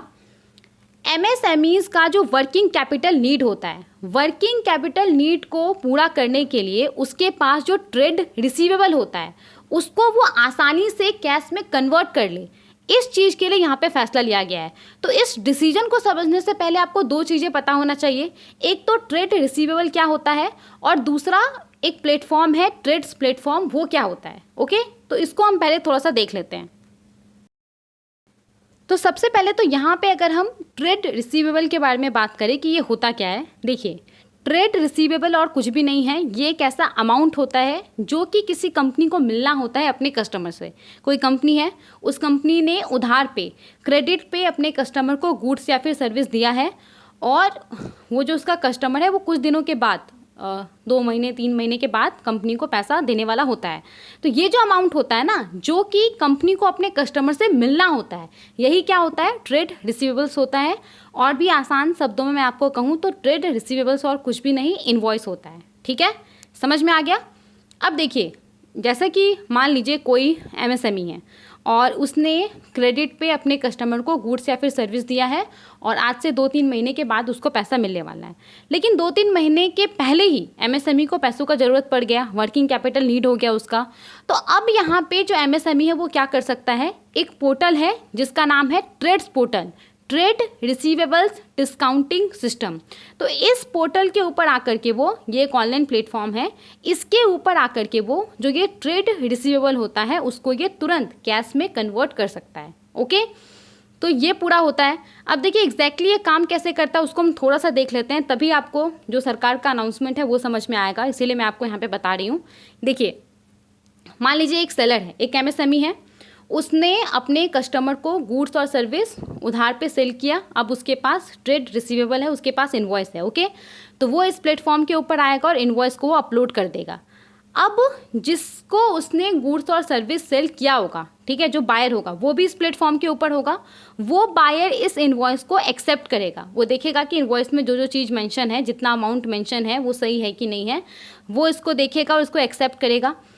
एक बार जब बायर ने उसको एक्सेप्ट कर लिया तो ये जो इन्वॉइस है ना, ये फैक्टरिंग यूनिट बन जाता है और फिर ये ऑक्शन में चल जाता है। इसका ऑक्शन होता है, इसके ऊपर अलग अलग फाइनेंशियर्स रहता है, वो इसके ऊपर बिडिंग प्लेस करता है। जनरली ये बैंक्स होता है, तो इसके ऊपर वो बिडिंग प्लेस करता है अपना। मान लीजिए कि जो ट्रेड रिसीवेबल है या जो इन्वॉइस है उसका वैल्यू 20,000 है, तो किसी ने बोला 19,500, किसी ने बोला 19,600। तो इस प्रकार से अलग अलग जो बिड है वो प्लेस किया जाता है। उसके बाद जो सेलर रहता है या जो बायर रहता है, जो भी दोनों में से, वो एक फाइनल बिड को एक्सेप्ट करता है। और फाइनल बिड को एक्सेप्ट करने के बाद ये जो ट्रेड्स रहता है, ये जो प्लेटफॉर्म रहता है, ये फाइनेंशियर्स के अकाउंट से पैसा डेबिट करके जो सेलर रहता है, जो एमएसएमई रहता है, उसको पैसा दे देता है। तो इस तरीके से एमएसएमई ने क्या किया, उसको पैसों का ज़रूरत था, उसके पास ट्रेड रिसीवेबल था, उसने यहाँ पे उसको अपलोड कर दिया और उसको कैश में कन्वर्ट कर दिया, राइट। अब यहाँ पे जो बायर है वो बाद में जब उसको पैसा देना था, तो अब वो पैसा एमएसएमई को नहीं देगा, वो पैसा किसको दे देगा, उस फाइनेंशियर को दे देगा, ठीक है, जिस फाइनेंशियर ने एमएसएमई को पैसा दिया था उस समय। तो बायर उसको, उस फाइनेंशियर को पैसा दे देगा। ओके, तो कुछ इस तरीके से ये काम करता है। समझ में आ गया। अब हम आते हैं कि अभी सरकार के द्वारा बजट के अंदर क्या अनाउंस किया गया है। तो सरकार ने क्या बोला है कि एमएसएमई को अपने वर्किंग कैपिटल के लिए जो फंड का ज़रूरत पड़ता है, तो उसके लिए वो आसानी से ट्रेड रिसीवेबल्स को कैश में कन्वर्ट कर सके, इसके लिए सरकार ने यहाँ पे क्या किया है, बायर्स का जो टर्नओवर थ्रेशोल्ड था उसको सरकार ने रिड्यूस कर दिया है। देखिए अभी क्या है कि पहले क्या था ना कि कोई बायर है, कोई कंपनी है, अगर उसका थ्रेशोल्ड, अगर उसका टर्नओवर 500 करोड़ तक है तो उसको मैंडेटरली अपने आप को ट्रेस प्लेटफॉर्म के ऊपर ऑनबोर्ड करना पड़ता था। और फिर क्या होता था कि वो एक बार इस प्लेटफॉर्म के ऊपर आ गया तो अब अगर उसने किसी से उधार में कुछ सामान, गुड्स या फिर सर्विस लिया होगा, तो फिर वो जो एमएसएमई होगा वो अब इस प्लेटफॉर्म के ऊपर जो इनवॉइस होता है वो अपलोड कर सकता था, ठीक है। तो यहाँ पे क्या किया गया है कि ये जो टर्नओवर थ्रेशोल्ड है उसको कम कर दिया गया है। पहले ये 500 करोड़ था, अब इसको कम करके इसको 50% कम कर दिया गया है। अब ये 250 करोड़ हो गया है। मतलब कि वैसा कंपनी जिसका टर्नओवर 250 करोड़ है वो मैंडेटरली ट्रेड्स प्लेटफॉर्म के ऊपर ऑनबोर्ड होगा। और वैसे कंपनीज़ ने अगर किसी एमएसएमई से क्रेडिट पे गुड्स या फिर सर्विस लिया होगा तो अब वो एमएसएमई के पास ये अपॉर्चुनिटी हो जाएगा कि वो ट्रेड रिसीवेबल को इस प्लेटफॉर्म के ऊपर अपलोड कर सकता है और बायर उसको एक्सेप्ट करेगा और फिर वो ट्रेड रिसीवेबल कैश में कन्वर्ट हो जाएगा। तो ये यहाँ पे डिसीजन लिया गया है। बायर्स का जो टर्नओवर थ्रेशोल्ड है उसको यहाँ पे 500 करोड़ से कम करके 250 करोड़ रुपया कर दिया गया है। यानी कि वैसा कंपनी जिसका टर्नओवर 250 करोड़ रुपया है उसको मैंडेटरली अपने आप को ट्रेड्स प्लेटफॉर्म के ऊपर ऑनबोर्ड करना पड़ेगा। ओके, अब देखिए यहाँ पे जो डिसीजन लिया गया है, इस डिसीजन से 22 और जो CPSEs है, यानी कि जो सेंट्रल पब्लिक सेक्टर इंटरप्राइजेज है, वैसा कंपनी जो कि सरकार के द्वारा ओन्ड है, वो कंपनी इसके अंदर आ जाएगा और 7,000 और कंपनीज इस प्लेटफॉर्म के ऊपर आ जाएगा। यानी कि ये 22 सेंट्रल पब्लिक सेक्टर इंटरप्राइजेज और ये जो 7,000 कंपनीज हैं, अब ये कंपनीज भी एज अ बायर के तौर पे इस प्लेटफॉर्म के ऊपर आ जाएगा, ठीक है।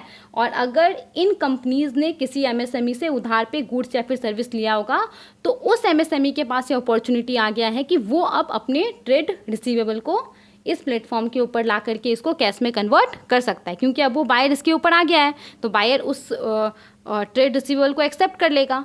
ओके, और फिर वो फैक्टरिंग यूनिट बन जाएगा, फिर उसका ऑक्शन होगा। तो कुछ इस तरीके से ये काम करेगा। समझ में आया। इन सब के अलावा देखिए यहाँ पे जो मीडियम इंटरप्राइजेज है, मीडियम इंटरप्राइजेज भी अब एज अ सप्लायर यानी कि as a seller TReDS platform के ऊपर शामिल हो गया है। यानी कि जो मीडियम इंटरप्राइजेज है वो भी अब उसके पास जो ट्रेड रिसीवेबल है उसको यहाँ पे वो कैश में कन्वर्ट कर सकता है। तो ये एक बड़ा डिसीजन लिया गया है। आई होप आपको समझ में आ गया होगा। ओके, आगे बढ़ते हैं। अब देखिए यहाँ पे हम क्या बात करने वाले हैं। मैंने आपको पहले ही बोला था कि सरकार ने 5 स्कीम्स, 5 इनिशिएटिव को लॉन्च किया था हमारे देश के अंदर जो एम्प्लॉयमेंट है उसको जनरेट करने के लिए, स्किल को डेवलप करने के लिए। तो 4 स्कीम को ऑलरेडी हमने देख लिया था, स्कीम ABC करके, और एक स्कीम था उसको हमने देख लिया था। ओके, अब जो 5th नंबर का स्कीम है उसके बारे में यहाँ पे हम बात करने वाले हैं। तो यहाँ पे सरकार ने क्या किया है, सरकार ने एक कम्प्रेहेंसिव स्कीम को लॉन्च किया है। इस स्कीम के तहत 1 करोड़ यूथ्स को आने वाले 5 साल में 500 टॉप कंपनीज में इंटर्नशिप अपॉर्चुनिटीज़ प्रोवाइड किया जाएगा। तो सरकार ने कम्प्रिहेंसिव स्कीम लॉन्च किया है जिसके तहत 1 करोड़ यूथ्स को 5 साल में हमारे देश के अंदर जो 500 टॉप कंपनीज है उसमें इंटर्नशिप अपॉर्चुनिटीज़ प्रोवाइड किया जाएगा। और ये जो इंटर्नशिप का टेन्योर होगा वो 12 मंथ का होगा और यहाँ पे उनको कुछ इंटर्नशिप अलाउंस भी दिया जाएगा। 5,000 रुपीज़ पर मंथ करके उनको इंटर्नशिप अलाउंस दिया जाएगा और वन टाइम असिस्टेंस के तौर पे 6,000 रुपीज़ भी प्रोवाइड किया जाएगा ट्रैवल वगैरह के पर्पज़ से। ओके, तो ये एक फैसला लिया गया है।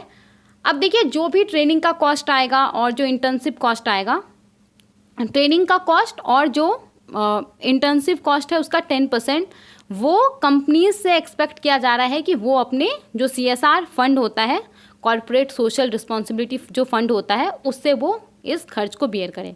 तो ये एज अ 5th स्कीम के तौर पे सरकार ने अनाउंस किया है। ओके, इसके अलावा देखिए, यहाँ पे सरकार ने national industrial corridor development programme के तहत 12 इंडस्ट्रियल पार्क को भी अनाउंस किया है, जिसके तहत सरकार ने कहा है कि वो जो भी अप्रूवल चाहिए होगा वो अप्रूव करेगा इसको और जो भी फंड चाहिए होगा उसको वो आने वाले दिनों में सैंक्शन करेगा। ओके, समझ में आ गया। अब हम आगे बढ़ते हैं और सरकार का जो 5th प्रायोरिटी एरिया है उसको हम देखते हैं कि उसके अंदर कौन कौन सा अनाउंसमेंट किया गया है। तो सरकार का जो 5th प्रायोरिटी एरिया है वो क्या है? Urban development. और इसके तहत सरकार ने सबसे पहले तो बोला है कि 14 लार्ज सिटीज़ जहाँ का पॉपुलेशन 30 लाख और 30 लाख से ज़्यादा है, तो वैसे सिटीज़ के अंदर सरकार, वैसे सिटीज़ के लिए सरकार ट्रांजिट ओरिएंटेड डेवलपमेंट प्लान तैयार करेगा। नाउ ये जो ट्रांजिट ओरिएंटेड डेवलपमेंट प्लान है ये होता क्या है?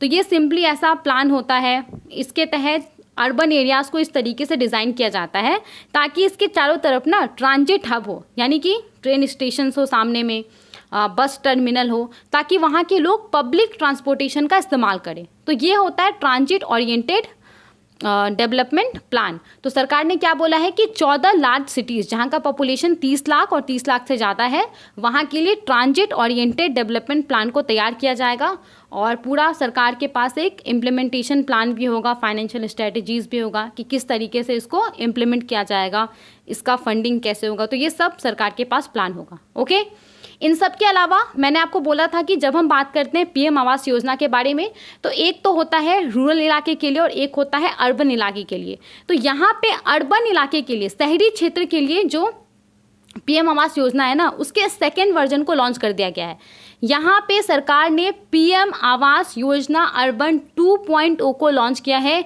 जिसके तहत सरकार ने बोला है कि 1 करोड़ जो अर्बन पुअर और मिडिल क्लास फैमिलीज़ है उसके हाउसिंग नीड को पूरा किया जाएगा और इसके लिए सरकार 10 लाख करोड़ रुपया इन्वेस्ट करने वाला है। ओके, तो ये यहाँ पे बहुत बड़ा अनाउंसमेंट हुआ है। PM आवास योजना अर्बन 2.0 को सरकार ने यहाँ पे लॉन्च किया है और इसके तहत 1 करोड़ जो अर्बन पुअर और मिडिल क्लास फैमिलीज़ है उसके हाउसिंग नीड को पूरा किया जाएगा। 10 लाख करोड़ रुपए इसमें इन्वेस्ट किया जाएगा और जो केंद्र सरकार है ना, केंद्र सरकार 10 लाख करोड़ रुपए में से 2.2 लाख करोड़ रुपीज़ का जो असिस्टेंस है वो केंद्र सरकार के तरफ से आएगा आने वाले नेक्स्ट 5 ईयर्स में। इन सब के अलावा इसके तहत इंटरेस्ट सब्सिडी भी लोगों को प्रोवाइड किया जाएगा ताकि वो अफोर्डेबल रेट पे जो लोन है वो अवेल कर सके घर को बनाने के लिए। ओके, समझ में आ गया यहाँ तक? इन सब के अलावा देखिए, PM स्वनिधि स्कीम के बारे में आपको पता होगा। PM स्वनिधि स्कीम को सरकार का ऐसा मानना है कि इस स्कीम ने जो स्ट्रीट वेंडर्स हैं उसके लाइफ्स को बहुत ज़्यादा इम्प्रूव किया है। रोड के किनारे जो लोग अलग अलग सामान बेचते हैं जिसको हम लोग स्ट्रीट वेंडर बोलते हैं, तो उनके लाइफ्स को जो PM स्वनिधि स्कीम है उसने बहुत ज़्यादा इम्प्रूव किया है और इसी दिशा में आगे बढ़ते हुए सरकार ने बोला है कि वो एक और स्कीम को लेकर के आएंगी जिसके तहत हर साल आने वाले 5 सालों तक 100 वीकली हाट को डेवलप किया जाएगा या स्ट्रीट फूड हब को डेवलप किया जाएगा जो सेलेक्टेड सिटीज़ है उसके अंदर। तो आप में से कोई अगर ग्रामीण इलाका में रहता होगा तो आपको पता होगा कि वीकली बेसिस पे हाट लगता है जहाँ पे अलग अलग सब्जी वाला, अलग अलग फ्रूट्स, ये सब लोग आते हैं और वहाँ पे वो सेल करते हैं। तो यहाँ पे बोला जा रहा है कि हर साल आने वाले 5 साल तक इस तरीके का 100 वीकली हाट को डेवलप किया जाएगा, स्ट्रीट फूड हब को डेवलप किया जाएगा, कुछ कुछ सेलेक्टेड सिटीज़ है वहाँ पे। ओके, नाउ यहाँ पे पीएम स्वनिधि स्कीम के बारे में बात हुआ है, तो सबसे पहले तो आपको पीएम स्वनिधि स्कीम का जो फुल फॉर्म है वो पता होना चाहिए। तो यहाँ पे स्वनिधि का फुल फॉर्म क्या है? PM street vendors Atmanirbhar Nidhi. जून 2020 में इसको लॉन्च किया गया था। ये एक स्पेशल माइक्रो क्रेडिट फैसिलिटी है, यानी कि इस स्कीम के तहत माइक्रो छोटे अमाउंट का जो लोन है वो लोगों को प्रोवाइड किया जाता है, स्ट्रीट वेंडर को प्रोवाइड किया जाता है। किसके द्वारा इस स्कीम को लॉन्च किया गया था? किस मिनिस्ट्री के द्वारा? तो ministry of housing and urban affairs के द्वारा इस स्कीम को लॉन्च किया गया था। और इस स्कीम के तहत स्ट्रीट वेंडर को अफोर्डेबल लोन प्रोवाइड किया जाता है। ओके, तो यहाँ पे collateral free working capital loan provide किया जाता है। 10,000 रुपये तक का लोन प्रोवाइड किया जाता है स्ट्रीट वेंडर को। और ये जो लोन का टेन्योर रहता है वो कितना रहता है? 1 ईयर रहता है। समझ में आ गया यहाँ तक? आगे देखते हैं। अब देखिए, सरकार का जो 6th प्रायोरिटी एरिया है एनर्जी सिक्योरिटी, तो उसके लिए सरकार ने यहाँ पे क्या क्या अनाउंसमेंट किया उसको हम देखेंगे। तो देखिए, यहाँ पे इंटरिम बजट के अंदर ही इसको अनाउंस कर दिया गया था। सरकार ने पीएम सूर्य घर मुफ्त बिजली योजना को लॉन्च किया है। बहुत ही इंपॉर्टेंट ये स्कीम है। तो सरकार ने यहाँ पे पीएम सूर्य घर मुफ्त बिजली योजना को लॉन्च किया है। इसके तहत रूफटॉप सोलर प्लांट्स को इंस्टॉल किया जाएगा। देखिए, रूफटॉप जो सोलर प्लांट्स होता है वो होता क्या है?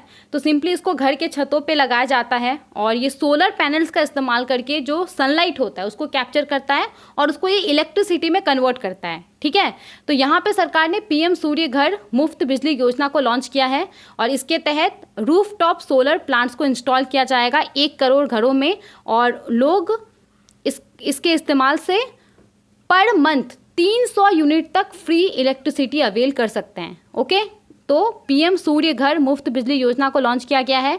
इसके तहत रूफटॉप सोलर प्लांट्स को इंस्टॉल किया जाएगा और इस स्कीम के तहत 1 करोड़ हाउसहोल्ड जो हैं वो फ्री इलेक्ट्रिसिटी पा सकते हैं अप टू 300 यूनिट्स तक मंथली बेसिस पे। ओके, अब देखिए, यहाँ पे जैसे कि मैंने आपको बोला कि इंटरिम बजट के अंदर ही इस स्कीम को अनाउंस कर दिया था, तो इस स्कीम के प्रति लोगों का जो रिस्पांस था ना वो बहुत ही ज़्यादा रिमार्केबल था। यहाँ पे 1.28 करोड़ रजिस्ट्रेशन हुआ है और 14 लाख एप्लीकेशंस रिसीव किए गए हैं, यानी कि 14 लाख लोगों ने अप्लाई किया इसके लिए। तो ये काफ़ी अच्छा रिस्पॉन्स है इस स्कीम के तहत। ओके, समझ में आ गया? इन सब के अलावा देखिए, यहाँ पे हमारे देश के अंदर यहाँ पे हमने क्या किया है? यहाँ पे हमने अपना खुद का एडवांस टेक्नोलॉजी डेवलप कर लिया है थर्मल पावर प्लांट के लिए, जिसका नाम क्या है? Advanced ultra super critical technology, AUSC technology. तो यहाँ पे क्या बोला जा रहा है कि ये जो advance ultra super critical thermal power plant है ना, तो ये काफ़ी ज़्यादा एफिशिएंट होता है, यानी कि यहाँ पे ना कम फ्यूल में ज़्यादा इलेक्ट्रिसिटी जनरेट किया जा सकता है इसका इस्तेमाल करके, इस टेक्नोलॉजी का इस्तेमाल करके। तो क्या बोला जा रहा है कि the development of indigenous technology for advanced ultra super critical thermal power plant with much higher efficiency, तो इसका जो एफिशिएंसी है वो बहुत ज़्यादा रहता है, वो कंप्लीट हो गया है।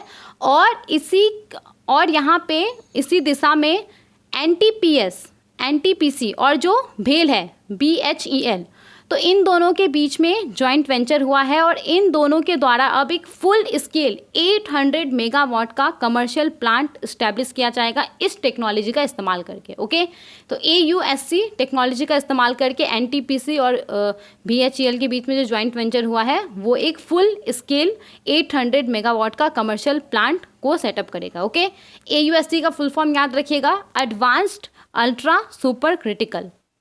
ओके,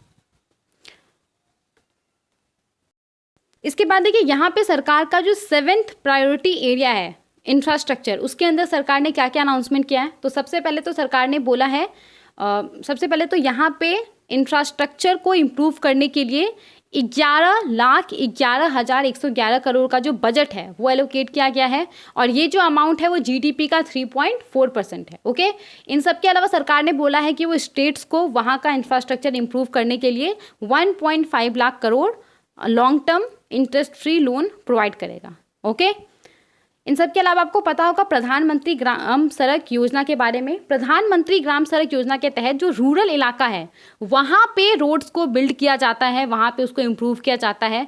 तो प्रधानमंत्री ग्राम सड़क योजना का चौथे फेज को यहाँ पे सरकार ने लॉन्च कर दिया है और इसके तहत 25,000 जो रूरल एरियाज़ है वहाँ पे ऑल वेदर कनेक्टिविटी प्रोवाइड किया जाएगा, यानी कि वहाँ पे जो रोड्स है वो बिल्ड किया जाएगा, रोड्स को इम्प्रूव किया जाएगा ताकि ये जितने सारे भी वेदर हैं हर वेदर में ये एक्सेसिबल हो। ओके तो पहले क्या था ना कि पहले ये सब जो रूरल एरियाज़ है वो इस स्कीम के अंदर नहीं आते थे पॉपुलेशन की वजह से, लेकिन अब इन एरियाज़ के अंदर जो पॉपुलेशन है वो इंक्रीज़ हो गया है, तो इसीलिए अब ये जो एरियाज़ है वो प्रधानमंत्री ग्राम सड़क योजना के अंदर कवर होते हैं। ओके तो प्रधानमंत्री ग्राम सड़क योजना PMGSY के चौथे फेज को लॉन्च कर दिया गया है। इसके तहत 25,000 जो रूरल इलाका है वहाँ पे ऑल वेदर कनेक्टिविटी प्रोवाइड किया जाएगा। ओके आगे बढ़ते हैं। ओके इसके बाद सरकार का जो 8th प्रायोरिटी एरिया है वो क्या है, इनोवेशन रिसर्च एंड डेवलपमेंट।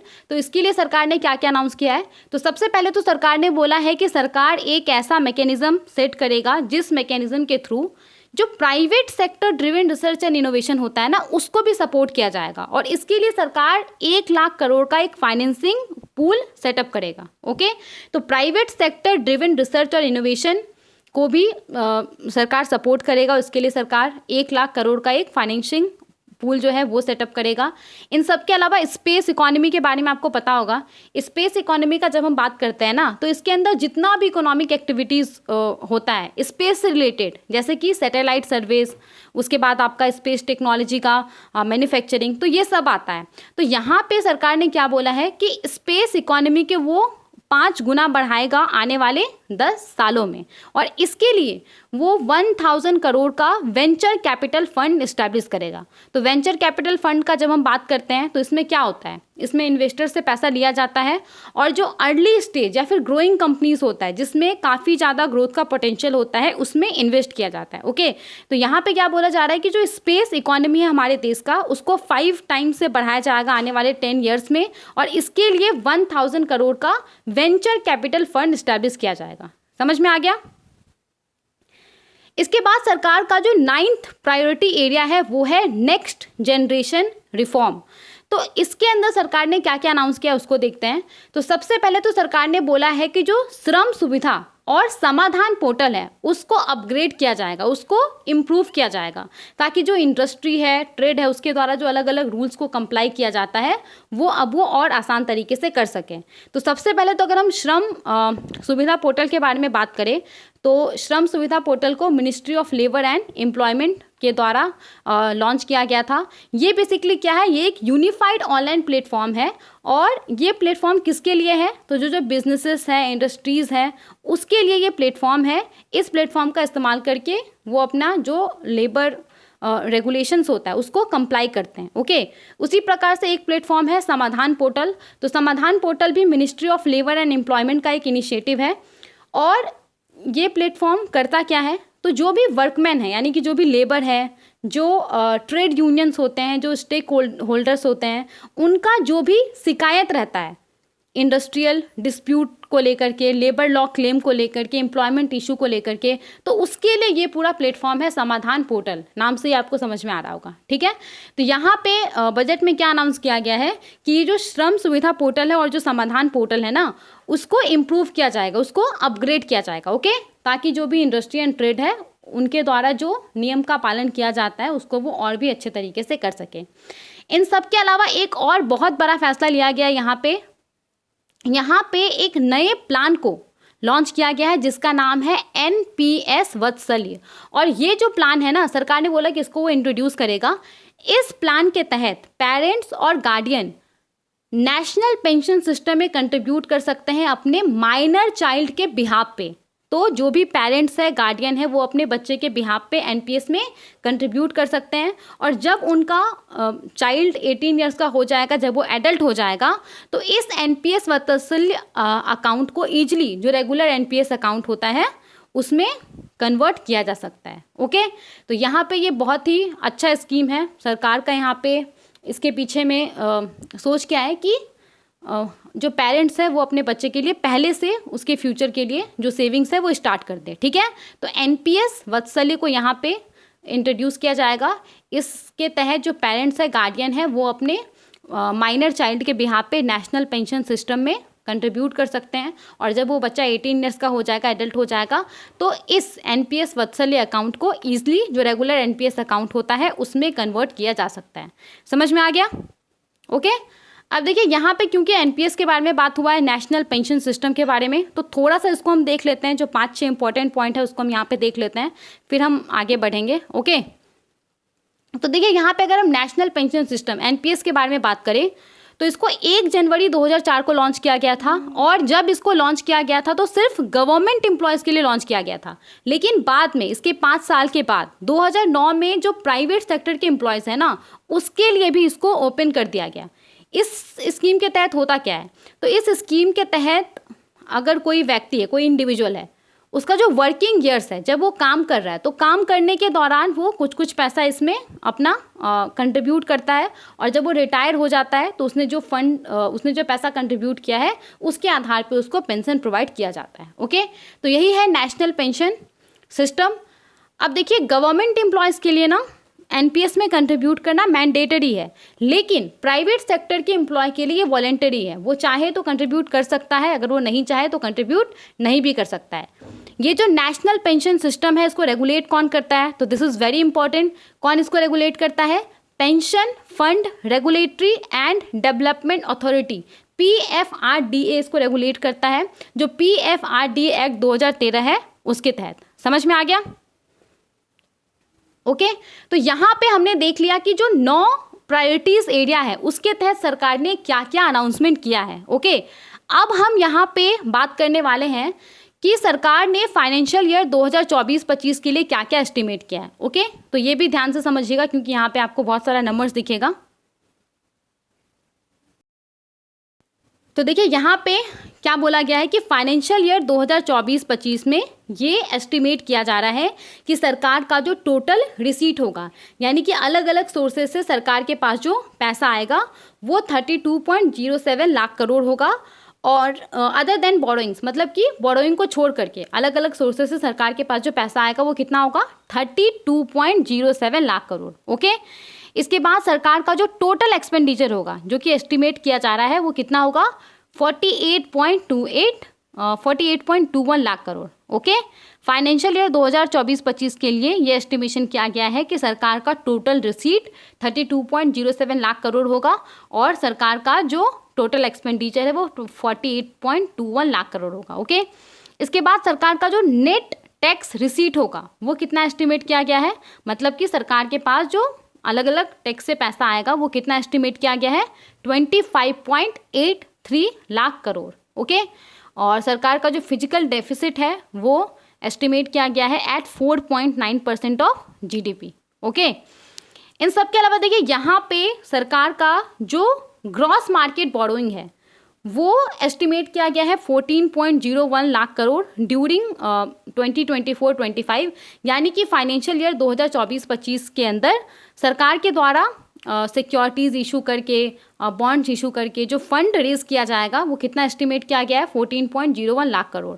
और सरकार का जो नेट मार्केट बोरोइंग है वो कितना एस्टिमेट किया गया है? 11.63 लाख करोड़। ओके, और ये दोनों ही फाइनेंशियल ईयर 2023-24 के कंपेयरिंग में कम है। अब देखिए यहाँ पे ये जो ग्रॉस मार्केट बोरोइंग है और नेट मार्केट बोरोइंग है इसमें डिफरेंस क्या होता है? तो जब हम बात करते हैं ग्रॉस मार्केट बोरोइंग के बारे में ना, तो इसमें ना सरकार ने डेट सिक्योरिटीज़ इशू करके, बॉन्ड्स इशू करके जो फंड रेज किया है, जो फंड बोरो किया है वो सब आता है, टोटल अमाउंट आता है। ओके, अब जैसे मान लीजिए सरकार ने अलग अलग डेट सिक्योरिटीज़ बॉन्ड इशू करके फंड बोरो किया, लेकिन उसी साल सरकार ने कुछ कुछ रीपेमेंट भी कर दिया, तो जो रीपेमेंट वाला अमाउंट होता है ना उसको ग्रॉस मार्केट बोरोइंग से ये करके सब्सट्रैक्ट करके जो अमाउंट आता है वो नेट मार्केट बोरोइंग होता है। ओके, तो यहाँ पे एस्टिमेट किया गया है कि फाइनेंशियल ईयर 2024-25 के दौरान सरकार का जो ग्रॉस मार्केट बोरोइंग रहेगा वो 14.01 लाख करोड़ रहेगा, और सरकार का जो नेट मार्केट बोरोइंग रहेगा वो 11.63 लाख करोड़ रहेगा, और ये दोनों ही फाइनेंशियल ईयर 2023-24 के कंपैरिजन में कम है। ओके, समझ में आ गया। तो ये यहाँ पे हमारा पार्ट ए कंप्लीट हो गया है। अब हम आते हैं पार्ट बी के ऊपर। अब हम पार्ट बी को देखेंगे और पार्ट बी में जैसा कि मैंने आपको पहले ही बता दिया था, अब हम टैक्सेस के बारे में बात करने वाले हैं कि इनडायरेक्ट टैक्सेस को लेकर क्या फैसला लिया गया है, डायरेक्ट टैक्सेस को लेकर के क्या फैसला लिया गया है, उन सबको हम देखेंगे। ओके, तो चलिए शुरू करते हैं। सबसे पहले यहाँ पे हम इनडायरेक्ट टैक्सेस को लेकर के जो अनाउंसमेंट किया गया उसको देखेंगे। तो आई होप कि आपको पता हो कि इनडायरेक्ट टैक्स क्या होता है, डायरेक्ट टैक्स क्या होता है। फिर भी अगर मैं आपको थोड़ा सा बताऊं, देखिए जब हम बात करते हैं इनडायरेक्ट टैक्स के बारे में, तो ये एक ऐसा टैक्स होता है जो कि हम इनडायरेक्टली सरकार को पे करते हैं। हम कुछ गुड्स खरीदते हैं, सर्विस खरीदते हैं, उसके लिए हम जो पैसा देते हैं ना, उसमें ही वो टैक्स शामिल होता है। ओके, और फिर जो बिजनेसेस होता है वो टैक्स कलेक्ट करता है, फिर वो सरकार को दे देता है, जैसे कि जीएसटी हो गया, सेल्स टैक्स हो गया। तो ये सब इनडायरेक्ट टैक्स है। ओके, उसके अलावा जब हम बात करते हैं डायरेक्ट टैक्स के बारे में ना, तो डायरेक्ट टैक्स डायरेक्टली गवर्नमेंट को पे किया जाता है इंडिविजुअल्स के द्वारा, बिजनेसेस के द्वारा, जैसे कि इनकम टैक्स हो गया, कॉर्पोरेट टैक्स हो गया। तो ये सब डायरेक्ट टैक्स है। ओके, तो सबसे पहले यहाँ पे हम बात करते हैं इनडायरेक्ट टैक्स के बारे में। इनडायरेक्ट टैक्सेस को लेकर के सरकार के द्वारा क्या क्या अनाउंसमेंट किया गया है।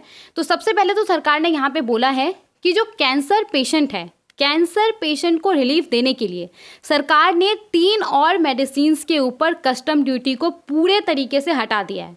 तो कस्टम ड्यूटी क्या होता है, कोई गुड्स इंपोर्ट किया जा रहा है भारत के अंदर, कोई गुड्स भारत के बाहर एक्सपोर्ट किया जा रहा है, तो उसके ऊपर जो टैक्स लगता है उसको हम क्या बोलते हैं, कस्टम ड्यूटी बोलते हैं। ये एक ऐसे तरीके का टैक्स होता है जिसको कि सरकार इम्पोज करता है इम्पोर्टेड गुड्स के ऊपर और भारत के बाहर से जो हम गुड्स भेज रहे हैं उसके ऊपर। ओके, तो ये कस्टम ड्यूटी होता है। तो यहाँ पे कैंसर पेशेंट को रिलीफ देने के लिए सरकार ने 3 और मेडिसिन्स के ऊपर जो कस्टम ड्यूटी होता है उसको पूरी तरह से हटा दिया है। इसके अलावा अगर हम बात करें यहाँ पे मोबाइल फ़ोन इंडस्ट्री के बारे में, तो हमारे देश का जो मोबाइल फ़ोन इंडस्ट्री है उसने काफ़ी ज़्यादा ग्रो किया है। यहाँ पे हमारे देश के अंदर जो मोबाइल फ़ोन का प्रोडक्शन है वो 3 गुना ज़्यादा इंक्रीज़ हुआ है। और अगर हम बात करें मोबाइल फ़ोन के एक्सपोर्ट के बारे में, तो पिछले 6 सालों में जो मोबाइल फ़ोन्स का एक्सपोर्ट है वो 100 गुना ज़्यादा इंक्रीज़ हुआ है। तो इसको ध्यान में रखते हुए, कंज्यूमर के इंटरेस्ट में फैसला लेते हुए सरकार ने यहाँ पे क्या बोला है कि जो बेसिक कस्टम ड्यूटी होता है, देखिए कस्टम ड्यूटी एक ऐसा टैक्स होता है जो कि सरकार इंपोर्टेड गुड्स के ऊपर इम्पोज करता है, या फिर भारत के बाहर अगर आप कुछ गुड्स भेज रहे हैं तो उसके ऊपर इम्पोज करता है। ओके, जो बेसिक कस्टम ड्यूटी होता है ना, ये एक स्टैंडर्ड टैक्स होता है जो कि सिर्फ इंपोर्टेड गुड्स के ऊपर इम्पोज किया जाता है। ठीक है, तो यहाँ पे सरकार ने कंज्यूमर के इंटरेस्ट में फैसला लेते हुए बोला है कि जो बेसिक कस्टम ड्यूटी है उसको सरकार ने कम कर दिया है। मोबाइल फ़ोन्स, जो mobile printed circuit board assemblies होता है, जो मोबाइल चार्जर्स होता है उसके ऊपर, और इसको कम करके कितना कर दिया है, 15% कर दिया है। ओके, तो सरकार ने बेसिक कस्टम ड्यूटी जो mobile phone, mobile PCBA, mobile charger के ऊपर होता है उसको कम करके कितना कर दिया है, 15% कर दिया है। ओके, तो सबसे पहला फैसला सरकार के द्वारा ये लिया गया है। इसके बाद यहाँ पे गवर्नमेंट ने बोला है कि हमारे देश के अंदर जो ज्वेलरी मैन्युफैक्चरिंग है उसको बढ़ावा देने के लिए सरकार ने गोल्ड और सिल्वर के ऊपर जो कस्टम ड्यूटीज़ है उसको कम करके 6% कर दिया है, और प्लैटिनियम के ऊपर जो कस्टम ड्यूटी है उसको कम करके 6.4% कर दिया है। ओके, गोल्ड के ऊपर, गोल्ड और सिल्वर के ऊपर कस्टम ड्यूटी को कम करके 6% कर दिया गया है, और प्लैटिनियम के ऊपर कस्टम ड्यूटी को कम करके 6.4% कर दिया गया है। इसके अलावा जो मिनरल्स होता है, जैसे कि लिथियम हो गया, कॉपर हो गया, कोबाल्ट हो गया, तो ये सब काफ़ी इम्पॉर्टेंट एलिमेंट होता है न्यूक्लियर एनर्जी के लिए, रेन्यूएबल एनर्जी के लिए, स्पेस के लिए, डिफेंस, टेलीकम्युनिकेशन, हाईटेक इलेक्ट्रॉनिक्स। तो इन सब को ध्यान में रखते हुए सरकार ने ऐसे 25 क्रिटिकल मिनरल्स हैं जिसके ऊपर जो कस्टम ड्यूटी है उसको पूरे तरीके से हटा दिया है, और इनमें से 2 मिनरल के ऊपर बेसिक जो कस्टम ड्यूटी होता है उसको रिड्यूस कर दिया है। ओके, तो ये सब कुछ फैसला लिया गया है। इन सब के अलावा देखिए हमारे देश का जो सी फूड एक्सपोर्ट है, जो भारत के बाहर अलग अलग तरह का फिश भेजा जाता है उसका एक्सपोर्ट किया जाता है, तो हमारे देश के अंदर जो सी फूड एक्सपोर्ट है ना, उसने लास्ट फाइनेंशियल ईयर में 60,000 करोड़ रुपया रिकॉर्ड किया गया था। हमारे देश का जो सी फूड एक्सपोर्ट है वो 60,000 करोड़ रुपया रिकॉर्ड किया गया था लास्ट फाइनेंशियल ईयर में, और ये अब तक का सबसे हाईएस्ट है। और जितना भी एक्सपोर्ट हुआ था उसमें से 2/3 फ्रोजन श्रिम्प है। फ्रोजन श्रिम्प सिंपली एक प्रकार का फिश होता है, आप लोग जानते होंगे। तो जितना भी एक्सपोर्ट हुआ था ना, भारत का जो भी सी फूड एक्सपोर्ट हुआ था उसमें से 2/3 सिर्फ फ्रोजन श्रिम्प था। तो यहाँ पे ग्लोबल मार्केट में एक कंपटीशन देने के लिए, कॉम्पिटिटिवनेस को बढ़ावा देने के लिए यहाँ पे सरकार ने जो अलग अलग तरह का फिश है, जैसे कि ब्रूड स्टॉक, उसके बाद पॉलीचेटेड वर्म्स, श्रिम्प हो गया, फिश फीड हो गया, तो इन सब के ऊपर जो बेसिक कस्टम ड्यूटी है उसको रिड्यूस करके कितना कर दिया है, 5% कर दिया है। तो यहाँ पे इस स्लाइड में आपको 2 चीज़ें याद रखना है।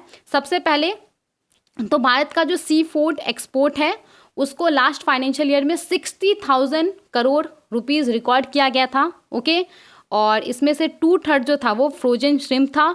और यहाँ पे आपको एक चीज़ याद रखना है, ब्रूड स्टॉक, पॉलीचेटेड वर्म, श्रिम्प और जो फिश फीड है उसके ऊपर बेसिक कस्टम ड्यूटी को कम करके कितना कर दिया गया है, BCD को कम करके 5% कर दिया गया है, ओके।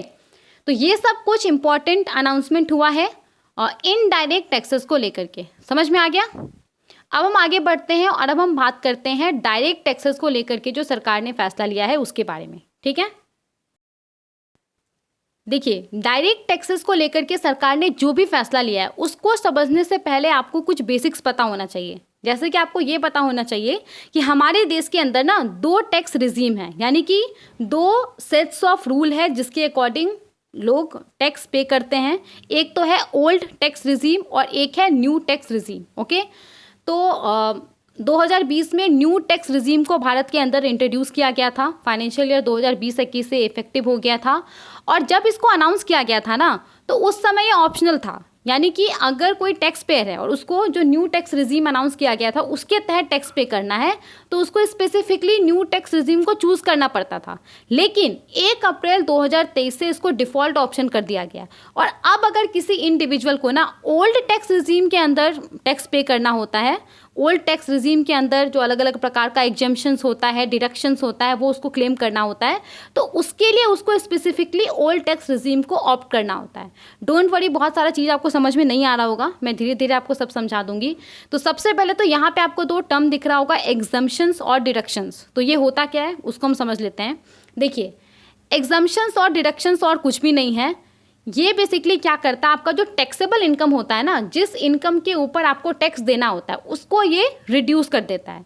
तो अगर हम बात करें एग्जम्पशंस के बारे में, तो एग्जम्पशंस क्या होता है, तो जो एग्जम्पशंस होता है वो स्पेसिफिक इनकम अमाउंट होता है जो कि टैक्सेबल नहीं होता है, ओके। और डिडक्शन का अगर हम बात करें तो ये ऐसा एक्सपेंसेस होता है, आपके द्वारा किया गया ऐसा कंट्रीब्यूशन होता है जिसको टोटल इनकम में से घटा दिया जाता है और घटाने के बाद जो अमाउंट आता है वो टैक्सेबल होता है। इसको एक एग्जांपल से समझते हैं तो आपको समझ में आ जाएगा कि ये एग्जम्पशन और ये डिडक्शंस होता क्या है, ओके। मान लीजिए कि आपका ग्रॉस टोटल इनकम है 10 लाख रुपए, ओके। 10 लाख रुपए के ऊपर मान लीजिए कि आपको इनकम टैक्स देना होगा, लेकिन उस साल के अंदर ना आपने 1.5 लाख रुपीज़ PPF अकाउंट, जो पब्लिक प्रोविडेंट फंड होता है, उसमें आपने इन्वेस्ट कर दिया है। तो अब यहाँ पे जो इनकम टैक्स का सेक्शन 80C है, तो उसके अंदर ना अगर आप PPF अकाउंट में 1.5 लाख रुपए तक इन्वेस्ट करते हैं तो वो डिडक्शन के लिए एलिजिबल होता है। मतलब कि यहाँ पे आपका जो ग्रॉस टोटल इनकम है वो 10 लाख है और उसी साल में आपने 1.5 लाख PPF अकाउंट में इन्वेस्ट किया है, तो 10 लाख में से ना 1.5 लाख आपका माइनस हो जाएगा और माइनस होके जो अमाउंट बचेगा यानी कि 8.5 लाख आपको बस इसी अमाउंट के ऊपर टैक्स देना होगा। आपका जो टैक्सेबल इनकम होगा वो यही होगा, ओके। तो ये क्या होता है, बेसिकली ये होता है डिडक्शन। समझ में आ गया। तो डिडक्शन क्या करता है, सिंपली ये क्या करता है, lower the portion of your income that is subject to the tax. तो टैक्सेबल इनकम को ये कम कर देता है। सेम इसी प्रकार से आपका एग्जम्पशंस भी होता है। इसमें क्या होता है, सेम एग्जांपल को अगर हम ले तो अभी तक हमने कैलकुलेट किया तो हमारा जो टैक्सेबल इनकम था वो कितना हुआ, 8.5 लाख हुआ, राइट। अब यहाँ पे मान लीजिए ना कि आपको 2 लाख रुपए का हाउस रेंट अलाउंस मिला है और नियम के अनुसार ना 1.5 लाख रुपए तक के हाउस रेंट अलाउंस के ऊपर किसी भी प्रकार का टैक्स नहीं लगता है। तो यहाँ पे आपका जो ग्रॉस टोटल इनकम है ना उसमें से आप ये 1.5 लाख रुपया लेस कर देंगे। तो 1.5 लाख रुपया अगर आप लेस करेंगे तो कितना आएगा, ये 7 लाख रुपीज़ आएगा। तो यहाँ पे अब आपको बस ये जो 7 लाख रुपए है ना, इसके ऊपर टैक्स देना होगा। तो सिंपली जो एग्जम्पशंस होता है, जो डिडक्शंस होता है ना, वो क्या करता है, आपके जो टैक्सेबल इनकम है उसको कम कर देता है। समझ में आ गया। अब हम आते हैं यहाँ पे कि डायरेक्ट टैक्सेस को लेकर के क्या क्या डिसीजन लिया गया है, तो अब आपको समझ में आ जाएगा। ओके, और उससे पहले एक बात याद रखिएगा कि 2020 में जैसे कि मैंने आपको बोला कि न्यू टैक्स रिजीम को इंट्रोड्यूस किया गया था, राइट, और ओल्ड टैक्स रिजीम को भी ख़त्म नहीं किया गया था, मतलब कि 2 सेट्स ऑफ रूल्स था। तो न्यू टैक्स रिजीम के अंदर ना क्या था, मतलब पहले अगर हम ओल्ड टैक्स रिजीम के बारे में बात करें तो ओल्ड टैक्स रिजीम के अंदर ना लोग एग्जम्पशंस डिडक्शंस को क्लेम कर सकते थे, और न्यू टैक्स रिजीम के अंदर एग्जम्पशंस डिडक्शंस को क्लेम नहीं कर सकते थे। उसके अंदर क्या किया गया था, रेट्स को कम कर दिया गया था, उसको सिंप्लीफाई कर दिया गया था। ठीक है, अब हम आते हैं अभी जो अनाउंसमेंट हुआ है उसके ऊपर, अब आपको और भी अच्छे से क्लियर हो जाएगा। तो सबसे पहले तो देखिए सरकार ने यहाँ पे क्या बोला है, सरकार ने अपना इंटेंशन बताया है। सरकार ने बताया है कि सरकार का उद्देश्य यही है कि हमारे देश के अंदर जो पूरा टैक्स सिस्टम है उसको आसान किया जाए, और इसी उद्देश्य में सरकार ने रिसेंट ईयर में जो टैक्स रूल है उसको आसान किया है। सरकार ने जो न्यू टैक्स रिजीम है कंपनीज़ के लिए, इंडिविजुअल्स के लिए, उसको इंट्रोड्यूस किया है, जिसमें कि न्यू टैक्स रिजीम में जो एग्जम्पशंस डिडक्शंस ये सब इतना नहीं होता है, ये सब इन्वॉल्व नहीं होता है। तो ये सब सरकार ने यहाँ पे बोला है। अब देखिए 58% जो कॉर्पोरेट टैक्स है ना, वो सिंप्लीफाइड टैक्स रिजीम, यानी कि जो ये न्यू टैक्स रिजीम है ना जिसको 2020 में इंट्रोड्यूस किया गया था, उससे सरकार को मिला है फाइनेंशियल ईयर 2022-23 में। और जो सरकार के पास डेटा है उसके अकॉर्डिंग लास्ट फिजिकल यानी कि लास्ट फाइनेंशियल ईयर में ना जो भी टैक्स पेयर्स के द्वारा इनकम टैक्स पे किया गया है, तो मोर देन 2/3 जो टैक्स है वो new personal income tax regime के तहत जो है वो पे किया गया है। तो ये क्या दिखाता है, बेसिकली ये दिखाता है कि लोग ऑलमोस्ट जो न्यू टैक्स रिजीम है उस पर शिफ्ट हो चुके हैं। ओके, ये सरकार यहाँ पे बताना चाह रहा है। तो इस स्लाइड में आपको कौन सा पॉइंट याद रखना है, इस स्लाइड में आपको ये जो पॉइंट है कि 58% जो कॉर्पोरेट टैक्स है वो सिंप्लीफाइड टैक्स रिजीम यानी कि जो न्यू टैक्स रिजीम है उससे सरकार को मिला है फाइनेंशियल ईयर 2022-23 में, और पिछले फाइनेंशियल ईयर में मोर देन 2/3 जो इनकम टैक्स है वो सरकार को न्यू पर्सनल इनकम टैक्स जो रिजीम है उससे मिला है। ओके, और ये क्या दिखाता है कि लोग ऑलमोस्ट जो न्यू टैक्स रिजीम है उस पर शिफ्ट हो चुके हैं। ओके, समझ में आ गया।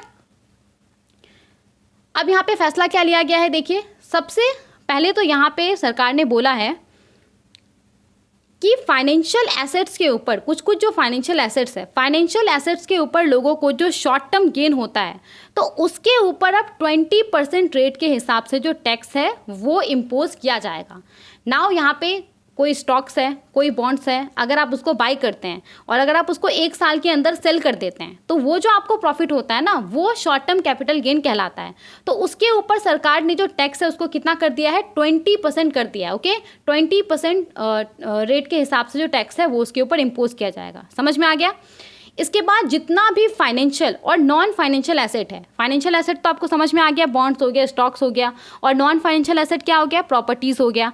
तो फाइनेंशियल और नॉन फाइनेंशियल एसेट के ऊपर जो आपको लॉन्ग टर्म कैपिटल गेन होगा तो उसके ऊपर सरकार ने टैक्स रेट को 12.5% कर दिया है। ओके, तो कोई स्टॉक्स है, बॉन्ड्स है, आपने 1 साल से ज़्यादा पीरियड तक अपने पास रखा, फिर उसको आपने सेल कर दिया, तो आपको जो प्रॉफिट हुआ तो वो क्या कहलाएगा, लॉन्ग टर्म कैपिटल गेन कहलाएगा, और उसके ऊपर अब आपको 12.5% के हिसाब से जो टैक्स है वो पे करना पड़ेगा। समझ में आया।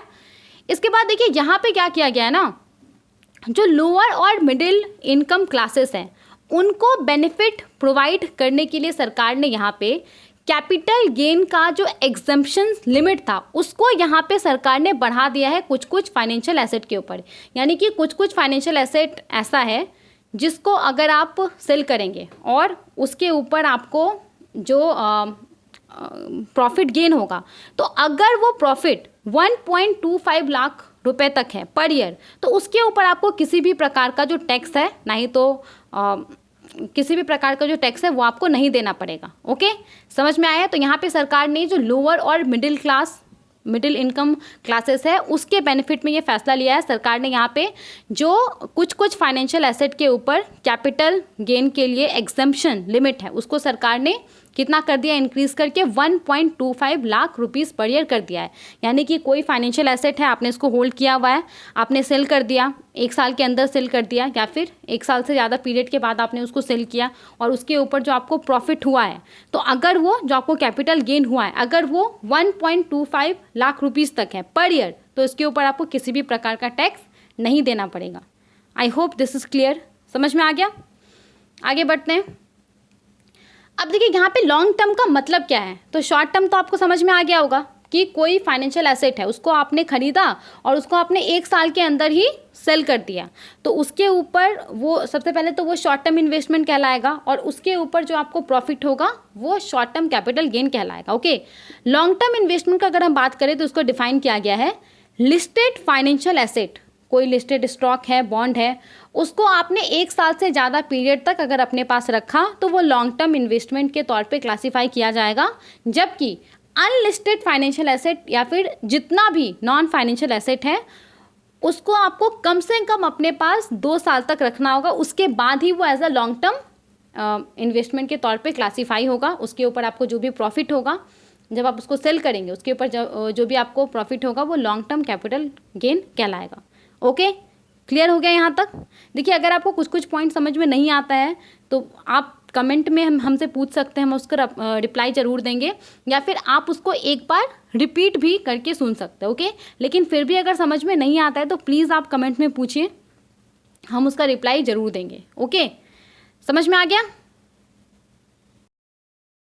बात देखिए, सरकार ने यहाँ पे एक और फैसला लिया है, जो कुछ इनकम टैक्स डिस्प्यूट्स है उसको रिजॉल्व करने के लिए, जो पेंडिंग डिस्प्यूट है उसको रिजॉल्व करने के लिए सरकार ने यहाँ पे विवाद से विश्वास स्कीम 2024 को लॉन्च कर दिया है। तो इससे पहले भी इस स्कीम को लॉन्च किया गया था, जैसा कि आपको इसके नाम से पता चल रहा है, विवाद से विश्वास स्कीम। इस स्कीम के तहत होता क्या है, इस स्कीम के तहत टैक्स पेयर को ऑफर किया जाता है कि आप आइए और जो डिस्प्यूटेड अमाउंट है वो आप पे कर दीजिए। अगर आप ऐसा करेंगे तो जो एडिशनल इंटरेस्ट और पेनल्टीज़ आपके ऊपर इम्पोज किया जा सकता है वो आपके ऊपर इम्पोज नहीं किया जाएगा। ओके, तो सबसे पहले इसको 2020 में इंट्रोड्यूस किया गया था भारत सरकार के द्वारा और अभी इसको फिर से इंट्रोड्यूस किया गया है, विवाद से विश्वास स्कीम 2024। तो यहाँ से ना आपसे ऐसे क्वेश्चन बन सकता है कि ये जो विवाद से विश्वास स्कीम है वो किस चीज़ से रिलेटेड है। ओके, तो आपको आंसर क्या देना है कि जो इनकम टैक्स डिस्प्यूट है उसको रिजॉल्व करने से रिलेटेड ये स्कीम है। ठीक है, तो विवाद से विश्वास स्कीम के बारे में हमने पहले ही देख लिया था। 2020 में इसको लॉन्च किया गया था और ये स्कीम डायरेक्ट टैक्सेस के लिए था। इसको 2020 में लॉन्च किया गया था और ये बहुत ज़्यादा सक्सेसफुल भी था। ओके, 75,000 करोड़ रुपए का इसने रेवेन्यू जनरेट किया था और 1 लाख टैक्स पेयर्स के द्वारा इसका इस्तेमाल किया गया था। ओके, तो ये बहुत ही ज़्यादा सक्सेसफुल था। इन सब के अलावा देखिए यहाँ पे एक और बहुत बड़ा फैसला लिया गया है। सरकार ने यहाँ पे क्या बोला है, direct taxes, excise, service tax, इन सब को लेकर के जो डिस्प्यूट होता है, जो केस फाइल करना होता है, तो ऐसा नहीं है कि कोई भी जा कर के केस फाइल कर देगा। एक अमाउंट होता है, अगर कोई डिस्प्यूट है उस डिस्प्यूट के अंदर जब तक वो पर्टिकुलर अमाउंट, कम से कम उतना अमाउंट इन्वॉल्व नहीं है तो आप उसको टैक्स ट्रिब्यूनल, हाई कोर्ट या सुप्रीम कोर्ट में फाइल नहीं कर सकते हैं। तो यहाँ पे वो जो मॉनेटरी लिमिट है ना उसको सरकार ने इंक्रीज़ कर दिया है। तो डायरेक्ट टैक्सेस, एक्साइज और सर्विस रिलेटेड कोई अगर आपको अपील फाइल करना है तो उसके लिए जो मॉनेटरी लिमिट है उसको सरकार ने इंक्रीज़ कर दिया। ओके, तो इन तीनों से रिलेटेड अगर आपको कोई अपील फाइल करना है टैक्स ट्रिब्यूनल में तो जो लिमिट है वो अब कितना हो गया, 60 लाख रुपीज़ हो गया है। हाई कोर्ट्स में अगर आपको अपील फाइल करना है तो जो लिमिट है वो 2 करोड़ रुपया हो गया है और सुप्रीम कोर्ट में अगर आपको अपील फाइल करना है तो जो लिमिट है वो 5 करोड़ रुपया हो गया है, 5 करोड़ रुपीज़ हो गया है। ओके, समझ में आ गया।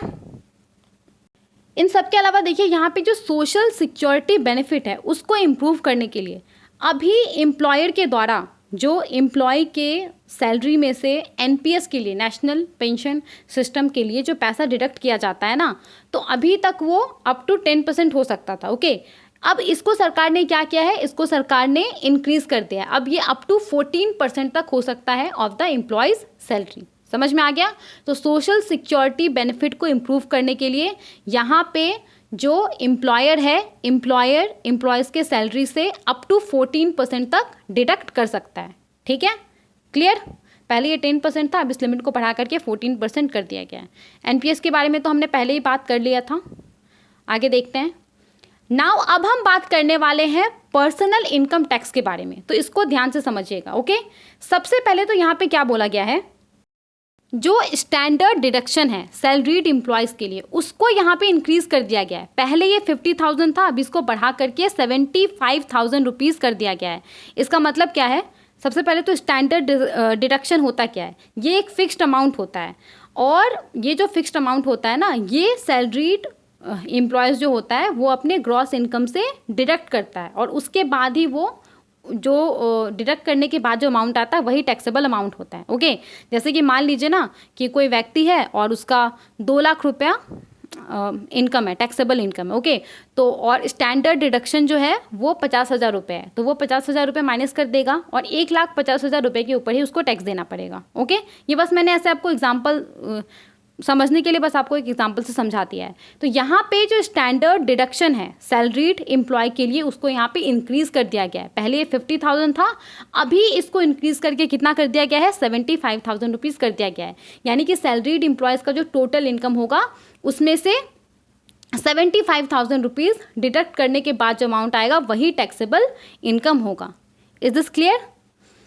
इसके बाद यहाँ पे देखिए क्या बोला गया है, जो पेंशनर्स होते हैं, पेंशनर्स को जो फैमिली पेंशन मिलता है ना, तो यहाँ पे उनको जो फैमिली पेंशन मिलता है तो उसके लिए भी कुछ डिडक्शन अलाउड है। तो पहले ये कितना था, पहले ये 15,000 रुपीज़ था, अभी इसको बढ़ा करके 25,000 रुपीज़ कर दिया गया है। आई नो आपको समझ में नहीं आया है, इसको हम समझते हैं।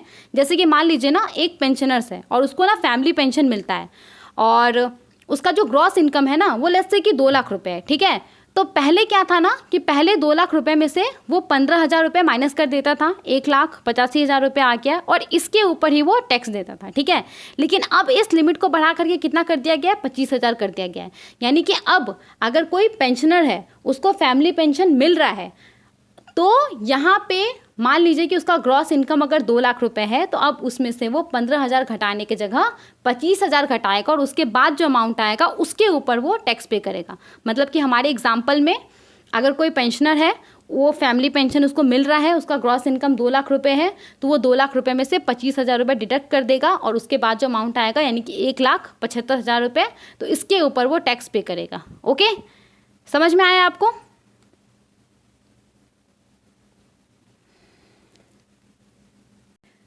ओके, और यहाँ पे क्या बोला जा रहा है कि ये जो दोनों फैसला लिया गया है, स्टैंडर्ड डिडक्शन को यहाँ पे इंक्रीज कर दिया गया है, और जो deduction on family pension for pensioners है उसको भी यहाँ पे इंक्रीज कर दिया गया है।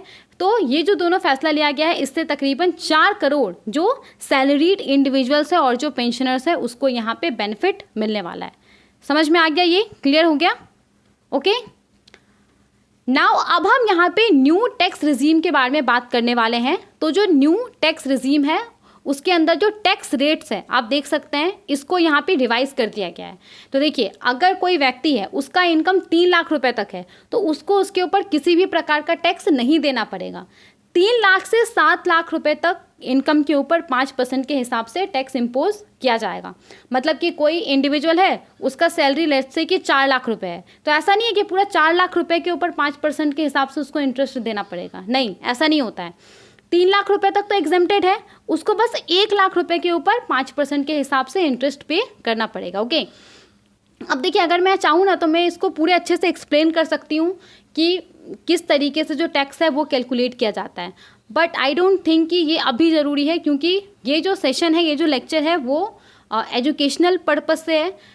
अगर मैं इन्वेस्टमेंट पर्पस से या फिर अगर किसी को टैक्स पे करना है उस पर्पस से अगर मैं ये लेक्चर अभी कर रही होती तो मैं ज़रूर इसको एक्सप्लेन करती। अभी के लिए बस आप इतना समझ लीजिए। ओके, तो अगर किसी व्यक्ति का सैलरी 3 लाख रुपए तक है तो उसको किसी भी प्रकार का टैक्स नहीं देना पड़ेगा। 3 से 7 लाख रुपए के ऊपर 5% का जो टैक्स है वो इम्पोज किया जाएगा। मतलब कि अगर किसी व्यक्ति का सैलरी लेट्स से 5 लाख रुपए है तो 3 लाख रुपए तक तो एग्जेम्प्टेड है, जो 2 लाख रुपए है, 2 लाख रुपए के ऊपर उसको 5% के हिसाब से इंटरेस्ट देना पड़ेगा। ओके, 7 से 10 लाख रुपए के ऊपर 10% के हिसाब से जो इंटरेस्ट है वो पे करना पड़ेगा। 10 से 12 लाख के ऊपर 15% के हिसाब से जो इंटरेस्ट है वो पे करना पड़ेगा। 12 से 15 लाख के ऊपर 20% के हिसाब से इंटरेस्ट पे करना पड़ेगा।